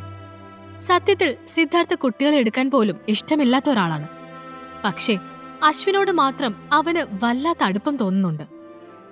അശ്വിന് ഫുഡ് വാരിക്കൊടുക്കുന്ന സിദ്ധാർത്ഥിനെയാണ് മുറിയിലേക്ക് കയറി വന്ന ബോഡിഗാർഡ് കാണുന്നത്. അയാൾക്ക് ഭയങ്കര അത്ഭുതം തോന്നി. സിദ്ധാർത്ഥ് ഇങ്ങനൊരു കാര്യം ചെയ്യുന്നത് അയാൾ ആദ്യമായി കാണുകയാണ്. എന്താടോ പോയ കാര്യം? അത് സർ, ആ കുട്ടി ഇന്ന് ജോലിക്ക് വന്നിരുന്നു. പക്ഷേ അവൾ ആരോ തട്ടിക്കൊണ്ടുപോയെന്ന് പറയുന്നു. തട്ടിക്കൊണ്ടുപോയോ? ആര്? സിദ്ധാർത്ഥ് ചോദിച്ചു. ഒരു പെണ്ണാണെന്ന് അവര് പറഞ്ഞത്. അത് ആ ആന്റി ആയിരിക്കും ഡാഡി. അവര് എന്റെ അമ്മയെ ഉപദ്രവിക്കും, അശ്വിൻ കരഞ്ഞുകൊണ്ട് പറഞ്ഞു. അവൻ ഉദ്ദേശിച്ചത് അഞ്ജലിയാണെന്ന് സിദ്ധാർത്ഥിന് മനസ്സിലായി. ഡാഡി, ആന്റിക്ക് അമ്മയെ തീരെ ഇഷ്ടമല്ല. അവരമ്മയെ കൊല്ലും ഡാഡി. നിന്റെ അമ്മയ്ക്ക് ഒന്നും സംഭവിക്കില്ല. സംഭവിച്ച പിന്നെ അവരൊന്നും ഈ ഭൂമിയിലും ഉണ്ടാവില്ല. സിദ്ധാർത്ഥ് വളരെ ദേഷ്യത്തോടെയാണ് അത് പറഞ്ഞത്. നീലിമയ്ക്ക് എന്തെങ്കിലും സംഭവിച്ചു കാണുമോ എന്നൊരു ഭയം സിദ്ധാർത്ഥിന്റെ ഉള്ളിൽ നിറഞ്ഞു. ആരെക്കുറിച്ചും ആശങ്കപ്പെടുന്ന ആളല്ല സിദ്ധാർത്ഥ്. എന്നിട്ടും അവന് നീലിമയെ ഉടനെ രക്ഷിക്കണമെന്ന് തോന്നി. അഞ്ജലി നീലിമയെ ഒരു മുറിയിൽ കെട്ടിയിട്ടിരിക്കുകയായിരുന്നു. അവൾ നീലിമയുടെ അടുത്ത് തന്നെ ഇരുന്ന് ഫോണിൽ റീൽസ് കണ്ട് ചിരിച്ചുകൊണ്ടിരുന്നു. അവളെ തല്ലിക്കൊല്ലാനുള്ള ദേഷ്യം ഉണ്ടായിരുന്നു നീലിമയ്ക്ക്. പക്ഷേ കൈകൾ കെട്ടിയതുകൊണ്ട് അവൾക്ക് അനങ്ങാൻ പോലും സാധിച്ചിരുന്നില്ല. എന്താ ചേച്ചി സൈലന്റ് ആയത്? അല്ല, അത് പോട്ടെ, നീ എന്തിനാ ഈ കിടന്ന് ചാടുന്നത്? നിനക്ക് എന്ത് സംഭവിച്ചാലും സിദ്ധാർത്ഥ സാർ നിന്നെ രക്ഷിക്കാൻ വരാറുള്ളതല്ലേ. എന്തേ ഇനി വരില്ലെന്ന് പേടി തോന്നുന്നുണ്ടോ? നീലിമ അതിനു മറുപടി പറഞ്ഞില്ല. സിദ്ധാർത്ഥ എന്തിന് തന്നെ രക്ഷിക്കണം? അല്ലെങ്കിൽ തന്നെ തലേ ദിവസം അയാളുമായി ഉണ്ടായ ഇൻസിഡന്റ് കാരണം അയാൾ തന്നെ കൊല്ലാനുള്ള ദേഷ്യത്തിലായിരിക്കും. അപ്പോഴാണ് രക്ഷിക്കാൻ വരുന്നത്. നീലിമ തന്റെ നിസ്സഹായാവസ്ഥ ഓർത്തു. പക്ഷേ അത് അഞ്ജലി അറിഞ്ഞാൽ അവൾ തന്നെ കൂടുതൽ തളർത്താനേ ശ്രമിക്കൂ. ഈ അവസ്ഥയിൽ നിന്ന് രക്ഷപ്പെടുകയാണ് ആദ്യം വേണ്ടത്. അതുകൊണ്ട് നീലിമ പഴയ നാടകം തുടരാൻ തന്നെ ശ്രമിച്ചു. നോക്കഞ്ജലി, സിദ്ധുവേട്ടൻ ഈ കാര്യം അറിഞ്ഞ നീയും നിന്റെ ആൾക്കാരും ഇതുപോലെ ഇരിക്കുമെന്ന് തോന്നുന്നുണ്ടോ? അദ്ദേഹം ഒരുപാട് തിരക്കുള്ള ആളാണ്. അതുകൊണ്ട് കുഞ്ഞിനെ കാണാതായത് അറിഞ്ഞു കാണില്ല. അല്ലെങ്കിൽ ഇപ്പൊ നീയൊന്നും ജീവനോട് ഉണ്ടാവില്ലായിരുന്നു. അതുകൊണ്ടാ ഞാൻ പറയുന്നത്, എന്നെ വിട്ടേക്ക്, കൂടുതൽ പ്രശ്നം വിളിച്ചു വരുത്തണ്ട. നീലിമ പറഞ്ഞത് കേട്ട് അഞ്ജലി ശരിക്കും വിരണ്ടുപോയി. സത്യത്തിൽ സിദ്ധാർത്ഥ നീലിമയുടെ ആരുമല്ല എന്ന് തെളിയിക്കണമെന്ന് വിചാരിച്ചാണ് അഞ്ജലി ഓരോന്ന് പറഞ്ഞത്. പക്ഷേ നീലിമ പറയുന്നത് കേട്ടപ്പോൾ സിദ്ധാർത്ഥ നീലിമയെ ശരിക്കും വിവാഹം കഴിച്ചു കാണുമോ എന്ന് അഞ്ജലിക്ക് തോന്നി. എന്തായാലും നിന്റെ സിദ്ധാർത്ഥ സാറ് തിരക്ക് കഴിയുമ്പോ ഇതൊക്കെ അറിയും. അപ്പോ അയാളിങ്ങോട്ട് വന്നോളും. അതുവരെ നീ ഇവിടെ തന്നെ ഇരിക്കെ. ഇത് കേട്ട് നീലിമ ആകെ വല്ലാതെയായി. അവൾ വെറുതെ പറഞ്ഞു, സിദ്ധു വരും, നീ കണ്ടോ. സിദ്ധാർത്ഥിന് അവളെ അന്വേഷിക്കേണ്ട കാര്യമില്ല എന്നവൾക്കറിയാം. ഇന്നലെ അശ്വിനെ കാണാനില്ലെന്നറിഞ്ഞപ്പോൾ പോലും അയാൾ സഹായിക്കാൻ ശ്രമിച്ചില്ല. അഞ്ജലി സിദ്ധാർത്ഥിന്റെ പേര് കേട്ടാൽ ഭയന്ന് തന്നെ പോവാൻ അനുവദിക്കുമെന്ന് പ്രതീക്ഷിച്ചാണ് അവൾ സിദ്ധാർത്ഥ് വരുമെന്ന് പറഞ്ഞത്. പക്ഷേ അഞ്ജലിക്ക് യാതൊരു കൂസലുമില്ലെന്ന് കണ്ടപ്പോൾ നീലിമ അസ്വസ്ഥയായി. മുറിയിൽ നിന്ന് പുറത്തു കടക്കാൻ കഴിയാതെ നീലിമ വല്ലാതെ വീർപ്പുമുട്ടി. അഞ്ജലിയും ആളുകളും മുറിയിൽ തന്നെ ഇരിക്കുന്നത് കാരണം അവൾക്ക് ഒന്ന് കുതറാൻ പോലും സാധിച്ചില്ല. അപ്പോഴാണ് അച്ഛൻ വാസുദേവൻ അവിടേക്ക് കയറി വരുന്നത്. അയാളെ കണ്ടപ്പോൾ നീലിമ മുഖം തിരിച്ചു കളഞ്ഞു. അയാളെ അച്ഛനായി കാണാൻ വരെ അവൾക്കിനി സാധിക്കില്ലായിരുന്നു. അത്രത്തോളം അയാൾ മകളെ ദ്രോഹിച്ചു കഴിഞ്ഞു. ഇപ്പോൾ അവളുടെ ഏക ആശ്രയമായ കുഞ്ഞിനെയും അവളിൽ നിന്ന് അകറ്റിയിരിക്കുന്നു. വാസുദേവൻ നീലിമയെ ശ്രദ്ധിക്കാതെ അഞ്ജലിയുടെ അടുത്തേക്ക് നടന്നു. അഞ്ജലി അച്ഛനെ കണ്ട് എഴുന്നേറ്റ് നിന്നു. എന്തായ മോളെ, അതിനെ കിട്ടിയോ? ഇല്ലച്ചാ, ആ ചെക്കൻ പഠിച്ച കള്ളനാണ്, എവിടെയെങ്കിലും കയറി ഒളിച്ചിരിപ്പുണ്ടാവും, അഞ്ജലി പറഞ്ഞു. അഞ്ജലി, ഇപ്പോഴും നിനക്ക് ഞാൻ തന്ന ഔദാര്യമാണ് നിന്റെ ജീവിതം, അത് മറക്കരുത്. നീലിമ പറഞ്ഞത് കേട്ട് അഞ്ജലി ഒന്ന് പകച്ചുപോയി. അവൾ എന്തെങ്കിലും പറഞ്ഞാൽ കാര്യങ്ങളെല്ലാം അച്ഛനറിയും. അപ്പോഴേക്കും അവിടേക്ക് സത്യഭാമ കയറി വന്നു. നീലിമയെ കെട്ടിയിട്ടിരിക്കുന്നത് കണ്ടപ്പോൾ അവർക്ക് ഉള്ളിൽ സന്തോഷം തോന്നി. അവൾ പറഞ്ഞു, അതെ, എനിക്കൊരു കാര്യം സംസാരിക്കാനുണ്ട്, ഒന്ന് വന്നേ. സംസാരം നീലിമ കേൾക്കാതെ ഇരിക്കാനാണ് അവർ വാസുദേവനെ പുറത്തേക്ക് വിളിച്ചത്. സത്യഭാമയ്ക്ക് പിന്നാലെ അഞ്ജലിയും വാസുദേവനും മുറിയിൽ നിന്നിറങ്ങി. അല്പം മാറി നിന്ന് അവർ സംസാരിക്കാൻ തുടങ്ങി. ദൂരെ ആയിരുന്നതുകൊണ്ട് നീലിമയ്ക്ക് അവരുടെ സംസാരം കേൾക്കാൻ കഴിഞ്ഞില്ല. എന്തായാലും തനിക്കെതിരെയുള്ള എന്തെങ്കിലും പ്ലാൻ ആയിരിക്കുമെന്ന് അവൾക്ക് ഉറപ്പായിരുന്നു. സത്യഭാമ ഭർത്താവിനെ നോക്കി പറഞ്ഞു, അല്ല, നിങ്ങൾക്കെന്താ വെളിവില്ലാതെയായോ? ആ സിദ്ധാർത്ഥ വിശ്വ ഇവളെപ്പോലെ ഒരുത്തിയെ വിവാഹം ചെയ്യുമെന്ന് ആരെങ്കിലും വിശ്വസിക്കുവോ? പെണ്ണ് എവിടെയോ തെണ്ടിത്തിരിഞ്ഞ് നടന്ന് തിരിച്ചു വന്നതാന്ന് എനിക്ക് തോന്നുന്നത്. അത് വല്ല തെരുവ് തെണ്ടിക്കും ജനിച്ച കൊച്ചായിരിക്കും, അല്ലാതെ സിദ്ധാർത്ഥ അത്ര മണ്ടനാണെന്ന് എനിക്ക് തോന്നുന്നില്ല. അപ്പോ അവൻ മകനാണെന്ന് സിദ്ധാർത്ഥ പറഞ്ഞതോ? വാസുദേവന്റെ ചോദ്യം കേട്ട് ഇനി ഒരു പക്ഷേ അത് അവന്റെ കുഞ്ഞു തന്നെ ആയിരിക്കുമോ എന്ന് അഞ്ജലിക്കും സത്യഭാമയ്ക്കും സംശയം തോന്നി. അത് വെറുതെ പറഞ്ഞതാവൂ അച്ഛാ, അഞ്ജലി പറഞ്ഞു. അത് കേട്ട് വാസുദേവന്റെ മുഖത്ത് വിഷാദം നിഴലിച്ചു. അത് അശ്വിനെയും നീലിമയും ഓർത്തായിരുന്നില്ല. മകനെ വെച്ച് വിലപേശിയാൽ സിദ്ധാർത്ഥന്റെ കമ്പനിയുമായി സഖ്യമുണ്ടാക്കാമെന്നും അതുവഴി ബിസിനസ് രംഗത്ത് ഏറെ നേട്ടങ്ങൾ ഉണ്ടാക്കാമെന്നുള്ള തന്റെ പദ്ധതികൾ ഇനി നടക്കില്ലല്ലോ എന്നോർത്താണ് വാസുദേവൻ വിഷമിച്ചത്. അതെ അച്ഛാ, എനിക്കും അങ്ങനെ തന്നെ ഇപ്പൊ തോന്നുന്നു, അഞ്ജലി പറഞ്ഞു. വാസുദേവൻ സംസാരിച്ചില്ല. അയാൾ എങ്ങനെയെങ്കിലും സിദ്ധാർത്ഥന്റെ ബിസിനസ്സിൽ പങ്കാളി ആവണമെന്ന ചിന്തയിലായിരുന്നു. മനുഷ്യ, നിങ്ങളൊരു കാര്യം ചെയ്യ്. നേരത്തെ പ്ലാൻ ചെയ്ത പോലെ സുധാകരനുമായി ഇവരുടെ കല്യാണം നടത്താൻ നോക്ക്. അതായിപ്പോ നല്ലത്. അയാൾക്കും പൂത്ത കാശുണ്ടല്ലോ, നമുക്ക് ആരായാലും എന്താ, കാശ് കിട്ടിയാ പോരെ. സത്യഭാമ തന്മയത്വത്തോടെ കാര്യം അവതരിപ്പിച്ചു. അമ്മ പറഞ്ഞതാ ശരിയച്ചാ, നമുക്ക് അങ്ങനെ തീരുമാനിക്കാം. നീലിമയെ ആ കിളവനെ കൊണ്ട് കെട്ടിക്കാൻ അഞ്ജലിക്കായിരുന്നു കൂടുതൽ തിടുക്കം. അങ്ങനെയാണെങ്കിൽ സിദ്ധാർത്ഥ് എന്ന സുന്ദരനായ ബിസിനസ്സുകാരനെ നീലിമയുടെ ജീവിതത്തിൽ നിന്നും എന്നേക്കുമായി ഒഴിവാക്കാമെന്ന് അവൾ ചിന്തിച്ചു. എന്താടി, നാക്കിറങ്ങിപ്പോയോ? അഞ്ജലി ചോദിച്ചു. നീലിമ ദേഷ്യത്തോടെ പറഞ്ഞു, വേണ്ട അഞ്ജലി, നിന്റെ ഉദ്ദേശം നടക്കാൻ പോകുന്നില്ല. നീ എന്നെ പ്രകോപിപ്പിച്ചാലും ഞാൻ ദേഷ്യപ്പെടില്ല. കാരണം എന്റെ കുഞ്ഞു മാത്രമേ ഇപ്പൊ എന്റെ മനസ്സിലുള്ളൂ. ഓ, എന്നാ ഇനി അവനെ നോക്കണ്ട. ഇപ്പൊ തന്നെ വല്ലവനും തട്ടിക്കൊണ്ടുപോയി കണ്ണു ചുഴന്ന് ഭിക്ഷയ്ക്കിരുത്തി കാണും. അഞ്ജലി, എന്റെ കുഞ്ഞിനെന്തെങ്കിലും സംഭവിച്ചാ സത്യമായിട്ട് ഞാൻ നിന്നെ വെറുതെ വിടില്ല. നീ എന്നോട് കാണിച്ച സകല ചതികളും ഞാൻ ക്ഷമിച്ചതാ. പക്ഷേ ഒന്നും അറിയാത്ത എന്റെ അച്ഛനെ ദ്രോഹിച്ച ക്ഷമിക്കില്ല ഞാൻ. ഛീ, നാവടക്കടി, വാസുദേവൻ ഉച്ചത്തിൽ പറഞ്ഞു. അച്ഛാ, നിങ്ങൾക്ക് എന്നോടല്ലേ വിരോധം? എന്റെ മോൻ ഒരു തെറ്റും ചെയ്തിട്ടില്ല. എനിക്ക് എന്റെ മോനൊന്ന് കാണിച്ചു തന്നാ മതി. ഞങ്ങൾ എങ്ങോട്ടെങ്കിലും പൊക്കോളാം. നീലിമ ദയനീയമായി കരഞ്ഞു പറഞ്ഞത് കേട്ടിട്ടും വാസുദേവന്റെ മനസ്സലിഞ്ഞില്ല. അയാൾ കൂടുതൽ വാശിയോടെ അവളെ നോക്കി പറഞ്ഞു, അങ്ങനെങ്ങ് പോയാൽ എങ്ങനെയാ നീ? ഒന്നുമില്ലേലും നിന്നെ ഇത്രയൊക്കെ വളർത്തിയതല്ലേ ഞാൻ. അപ്പോ അതിന്റെ കാശ് കിട്ടണം. മുതലും പലിശയും മുഴുവൻ മുതലാക്കിയിട്ടേ ഞാൻ വിടൂ. ഒന്നുകിൽ സിദ്ധാർത്ഥിനോട് പറഞ്ഞ് ഞാൻ പറഞ്ഞ പാർട്ട്ണർഷിപ്പിന്റെ കാര്യം ശരിയാക്കി എടുക്ക്. അല്ലേൽ. വാസുദേവൻ ഒന്ന് നിർത്തി. അത് കേട്ട് നീലിമ അയാളെ നോക്കി. അയാൾ കൂടുതൽ അപകടകരമായ എന്തോ പ്ലാൻ ചെയ്യുന്നുണ്ടെന്ന് അവൾക്ക് മനസ്സിലായി. നീലിമ മിണ്ടാതിരിക്കുന്നത് കണ്ട് വാസുദേവൻ തുടർന്നു, സിദ്ധാർത്ഥന്റെ കാര്യം നിനക്ക് ശരിയാക്കാൻ പറ്റില്ലെങ്കിലും സാരമില്ല. വേറൊരു വഴി കൂടിയുണ്ട്. നീ സുധാകരനെ കല്യാണം കഴിക്കണം. അയാള് നല്ലവനാ ചേച്ചി. ഇഷ്ടം പോലെ കാശുണ്ട് കയ്യില്. ചേച്ചിയെ പൊന്നു പോലെ നോക്കിക്കോളും. അഞ്ജലി പരിഹസിക്കുന്നത് പോലെ പറഞ്ഞു. അഞ്ജലി, നിന്നോട് ഞാൻ പലതവണ പറഞ്ഞു കഴിഞ്ഞു, എനിക്ക് അയാളെ കെട്ടാൻ പറ്റില്ലെന്ന്. ഇനിയും ഈ കാര്യത്തിൽ എന്നെ നിർബന്ധിച്ചാൽ നിന്റെ കരണം ഞാൻ തല്ലിപ്പൊളിക്കും. അതോടെ നിന്റെ സകല ഡ്രാമയും തീരും. നീലിമ വാശിയോടെ പറഞ്ഞു. ഇത് നല്ല തമാശ. ഞാനെന്ത് ഡ്രാമ കാണിച്ചു? എന്റെ ചേച്ചിക്ക് ഒരു നല്ല ജീവിതം കിട്ടട്ടെ എന്ന് ഞാൻ ആഗ്രഹിച്ചത് തെറ്റാണോ? അഞ്ജലി ഒന്നും അറിയാത്ത പോലെ ചോദിച്ചു. നല്ല ജീവിതം? നീ കാണിച്ച ഡ്രാമ എന്നെ കൊണ്ട് പറയിക്കരുത്. നീലിമ രൂക്ഷമായി അഞ്ജലിയെ നോക്കി. അവൾ അങ്ങനെ പറഞ്ഞപ്പോൾ അഞ്ജലി ഒന്ന് വിരണ്ടു. അന്ന് നടന്നതെന്തെങ്കിലും നീലിമ വിളിച്ചു പറയുമോ എന്ന് അവൾ ഭയന്നു. ഈ കഥ തുടർന്ന് കേൾക്കുന്നതിനായി ഇപ്പോൾ തന്നെ പോക്കറ്റ് FM ആപ്പ് ഇൻസ്റ്റാൾ ചെയ്യൂ. Link in description.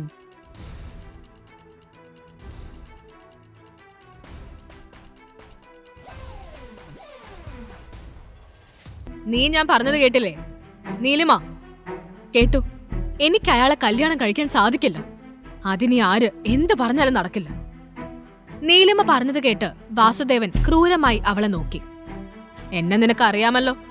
ഞാൻ പറയുന്നത് പോലെ നിന്നില്ലേ പിന്നെ നിന്റെ മോനെ നീ ഒരിക്കലും കാണില്ല. ഒരു പിതാവിന് ഇത്രത്തോളം തരം താഴാൻ പറ്റുമോ എന്നായിരുന്നു അവളുടെ അപ്പോഴത്തെ ചിന്ത. ഈ നശിച്ച നാട്ടിലേക്ക് ഒരിക്കലും തിരിച്ചു വരാൻ പാടില്ലായിരുന്നു എന്ന് അപ്പോൾ അവൾക്ക് തോന്നി. നീ സുധാകരനെ തന്നെ വിവാഹം കഴിക്കും. ഞാൻ അയാൾക്ക് വാക്കു കൊടുത്തതാണ്. എനിക്ക് വാക്കു മാറ്റാൻ പറ്റില്ല.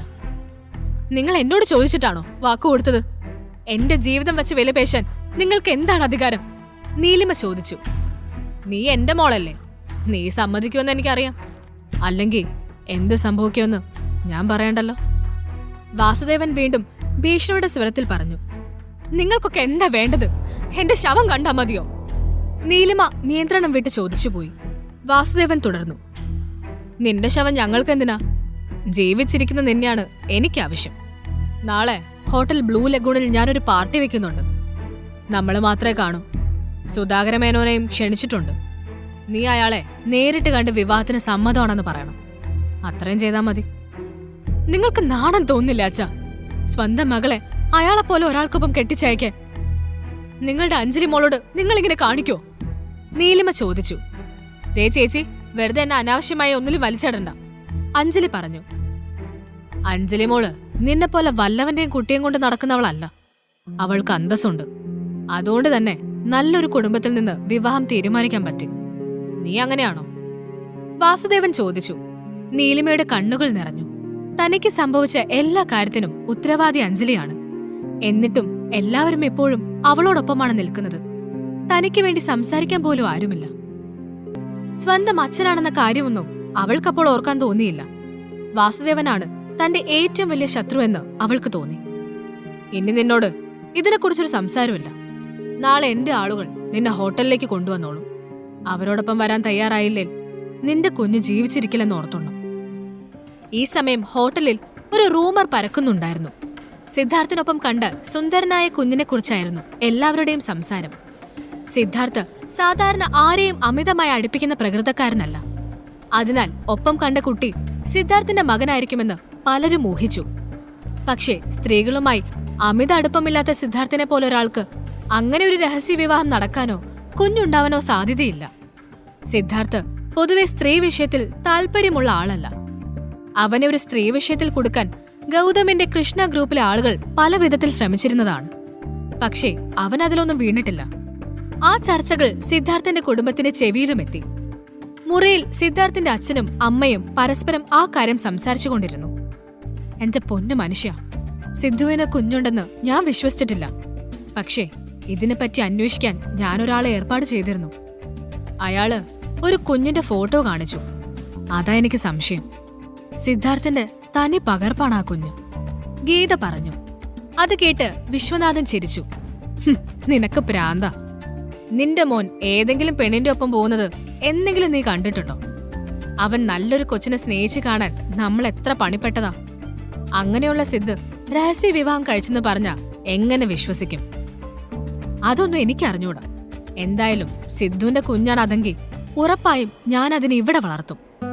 എനിക്ക് അവന്റെ കുഞ്ഞിനെ കണ്ടിട്ട് മരിച്ചാൽ മതിയെന്നേ ഉള്ളൂ. എന്തായാലും നേരെ ചൊവ്വേ നിങ്ങളുടെ മോൻ അത് സാധിച്ചു തരുമെന്ന് തോന്നുന്നില്ല, ഗീത പറഞ്ഞു. മൊബൈലിൽ ആ ഫോട്ടോ എടുത്ത് വിശ്വനാഥനെ കാണിച്ചുകൊണ്ട് ഗീത തുടർന്നു. നിങ്ങൾ ഈ ഫോട്ടോ ഒന്ന് നോക്കിക്കേ. സിദ്ധാർത്ഥ കുഞ്ഞിലിരുന്ന പോലെ തന്നെയല്ലേ ഇവനും? അതാ എനിക്കിത്ര സംശയം. എന്തായാലും നീ ആയിട്ട് ഓരോന്ന് ഊഹിക്കാൻ നിൽക്കണ്ട. സിദ്ധു വരട്ടെ, നമുക്ക് ചോദിക്കാം, വിശ്വനാഥൻ പറഞ്ഞു. ഗീതയുടെ മനസ്സിൽ അപ്പോൾ അശ്വിന്റെ കുഞ്ഞു മുഖം തെളിഞ്ഞു. അത് സിദ്ധാർത്ഥിന്റെ മകൻ തന്നെ ആയിരുന്നുവെങ്കിലെന്ന് ആ അമ്മ വെറുതെ ആഗ്രഹിച്ചിരുന്നു. ഓഫീസിലെ ചെയറിൽ ഇരിക്കുകയായിരുന്നു സിദ്ധാർത്ഥ്. അവന്റെ അരികിലായി അശ്വിൻ ഇരുന്ന് ഐസ്ക്രീം കഴിക്കുകയാണ്. ഓഫീസിലും പുറത്തും അശ്വിൻ തന്റെ മകനാണെന്ന റൂമർ പരക്കുന്നതായി സിദ്ധാർത്ഥും അറിഞ്ഞിരുന്നു. തനിക്ക് ഇത്രയും പ്രശ്നമുണ്ടാക്കി വെച്ചിട്ട് കൂസിലില്ലാതെ അശ്വിൻ ഇരിക്കുന്നത് കണ്ടപ്പോൾ സിദ്ധാർത്ഥിന് അവന്റെ ചെവിക്ക് പിടിച്ചൊരു കിഴുക്ക് വെച്ചു കൊടുക്കാൻ തോന്നി. സിദ്ധാർത്ഥ് ഓഫീസിലേക്ക് ഇറങ്ങിയപ്പോൾ ഒറ്റയ്ക്കിരിക്കാൻ പേടിയാണെന്നും പറഞ്ഞ് അശ്വിൻ കരഞ്ഞതും അതോടെ അവനെയും കൂടി ഓഫീസിലേക്ക് കൊണ്ടുപോരേണ്ടി വന്നതും സിദ്ധാർത്ഥ് ആലോചിച്ചു. ഈ സമയം റിസപ്ഷനിൽ സിദ്ധാർത്ഥിന്റെ അച്ഛനും അമ്മയും എത്തിയിരുന്നു. ഗീത, ഒന്നുകൂടെ നീ ആലോചിക്ക്. ഓഫീസിൽ വെച്ച് പറയേണ്ട കാര്യമാണോ ഇത്? സിദ്ധു വീട്ടിലേക്ക് വന്നിട്ട് പോരെ? വിശ്വനാഥൻ ധൃതിയിൽ നടക്കുന്ന ഭാര്യയെ നോക്കി പറഞ്ഞു. പോരാ, എനിക്കത് അറിഞ്ഞേ പറ്റൂ, ഗീത പറഞ്ഞു. ഓഫീസിൽ അശ്വിന്റെ മുഖം കഴുകിക്കൊടുത്ത് പഴയതുപോലെ അവനെ ചെയറിലിരുത്തിയിട്ട് ജോലിയിൽ മുഴുകുകയായിരുന്നു സിദ്ധാർത്ഥ്. അപ്പോഴാണ് ഗീതയും വിശ്വനാഥനും അവിടേക്ക് കയറി വരുന്നത്. അവരെ കണ്ട സിദ്ധാർത്ഥ് എഴുന്നേറ്റു. ഇതെന്താ പറയാതെ ഇങ്ങോട്ട്? അപ്പോയിന്റ്മെന്റ് എടുത്തിട്ട് വരണോ? പിന്നെ അതല്ല അമ്മേ, പറഞ്ഞിരുന്നേൽ ഞാൻ അങ്ങോട്ട് വന്ന് കാണുമല്ലോ. സിദ്ധാർത്ഥ് അമ്മയെ തണുപ്പിക്കാൻ ശ്രമിച്ചു. ഹുവ്, നിന്റെ തിരക്ക് കഴിഞ്ഞിട്ടല്ലേ? എനിക്കത് പോരാ, ഒരു കാര്യം അറിയണം, അതാ വന്നത്. അശ്വിൻ അവിടെ നിന്നും കുറച്ചു മാറിയാണ് ഇരുന്നത്. അതുകൊണ്ട് ഗീത അതുവരെ അവനെ കണ്ടിരുന്നില്ല. വിശ്വനാഥനും ഗീതയും സിദ്ധാർത്ഥിന്റെ എതിരെയുള്ള കസേരയിലേക്കിരുന്നു. എന്താമ്മേ, എന്തുപറ്റി? സിദ്ധാർത്ഥ് ചോദിച്ചു. ഗീത ഫോണിൽ നിന്ന് ഒരു ഫോട്ടോ എടുത്ത് തുറന്ന് സിദ്ധാർത്ഥിന്റെ നേർക്ക് നീട്ടി. സിദ്ധു, സത്യം പറയണം, ഈ കുട്ടിയേതാ? സിദ്ധാർത്ഥ് ഫോൺ വാങ്ങി നോക്കി. അശ്വിനും താനും ക്യാൻറ്റീനിലിരിക്കുന്ന ഒരു ഫോട്ടോയാണത്. അമ്മയെല്ലാം അറിഞ്ഞു കാണും. ഇനിയിപ്പോ എങ്ങനെ ഇതിന്നൊന്ന് ഊരും? സിദ്ധാർത്ഥ് ചിന്തിച്ചു. നീ എന്താ സിദ്ധു ആലോചിക്കുന്നേ? ഈ കുഞ്ഞ് ആരാണെന്ന് പറ, ഗീത ആവർത്തിച്ചു. വിശ്വനാഥൻ സംസാരിച്ചില്ല. ഭാര്യ അയാൾക്ക് സംസാരിക്കാൻ അവസരം കൊടുത്തതുമില്ല. സിദ്ധാർത്ഥ് അപ്പോൾ അറിയാതെ അശ്വിൻ ഇരിക്കുന്ന ഭാഗത്തേക്ക് നോക്കി. അവനെ കൂടി അവിടെ കണ്ടാൽ അമ്മ ഉറപ്പായും അത് തന്റെ മകനാണെന്ന് വിശ്വസിക്കുമെന്ന് സിദ്ധാർത്ഥിന് തോന്നി. സിദ്ധാർത്ഥിന്റെ നോട്ടം പോയ ദിശയിലേക്ക് ഗീത തിരിഞ്ഞു നോക്കിയപ്പോഴാണ് അശ്വിനെ അവിടെ കാണുന്നത്. ഗീത അമ്പരപ്പോട് ചോദിച്ചു, ഈ കുട്ടിയല്ലേ അത്?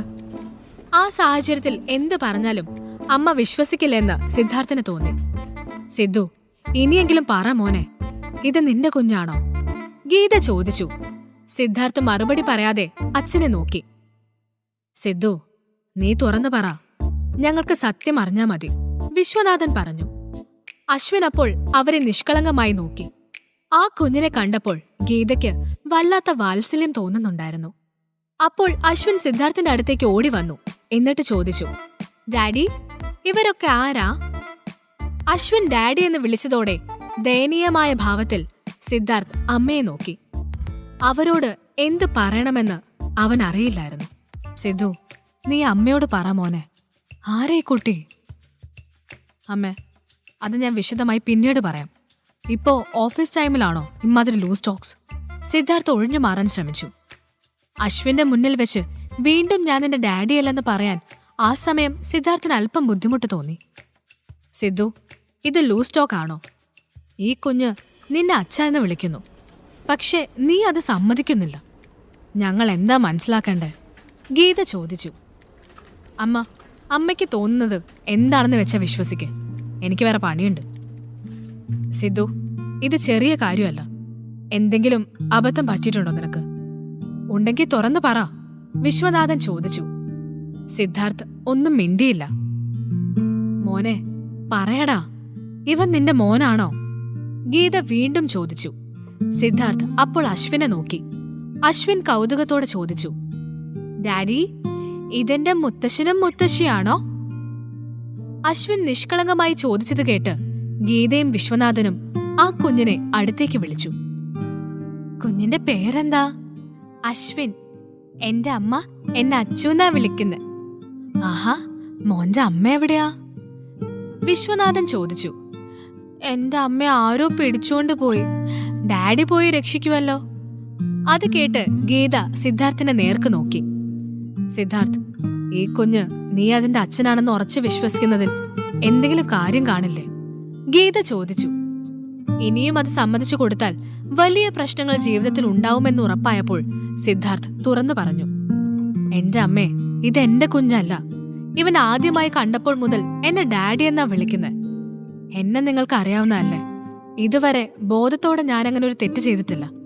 ഇനി അഥവാ അങ്ങനെ പറ്റിയിട്ടുണ്ടെങ്കിൽ ആ കുഞ്ഞിനെ ഞാൻ അംഗീകരിക്കാതിരിക്കുവോ? സിദ്ധാർത്ഥ് കള്ളം പറയുന്നവനല്ല. അതുകൊണ്ട് അവൻ പറയുന്നത് സത്യമാണെന്ന് ഗീതയ്ക്കും വിശ്വനാഥനും തോന്നി. ബോധത്തോടെ താൻ തെറ്റു ചെയ്തിട്ടില്ലെന്ന് ഉറപ്പിച്ചു പറഞ്ഞ സിദ്ധാർത്ഥിന് 5 വർഷം മുൻപ് അബോധാവസ്ഥയിൽ ഒരു പെണ്ണിനോടൊപ്പം കഴിഞ്ഞ കാര്യം ഓർമ്മയിലേക്ക് വന്നു. അവൻ പെട്ടെന്ന് അശ്വിനോട് ചോദിച്ചു, അച്ചു, മോൻ എത്ര വയസ്സുണ്ട്? അശ്വിൻ അത് കേട്ട് സിദ്ധാർത്ഥിന്റെ നേർക്ക് നോക്കി.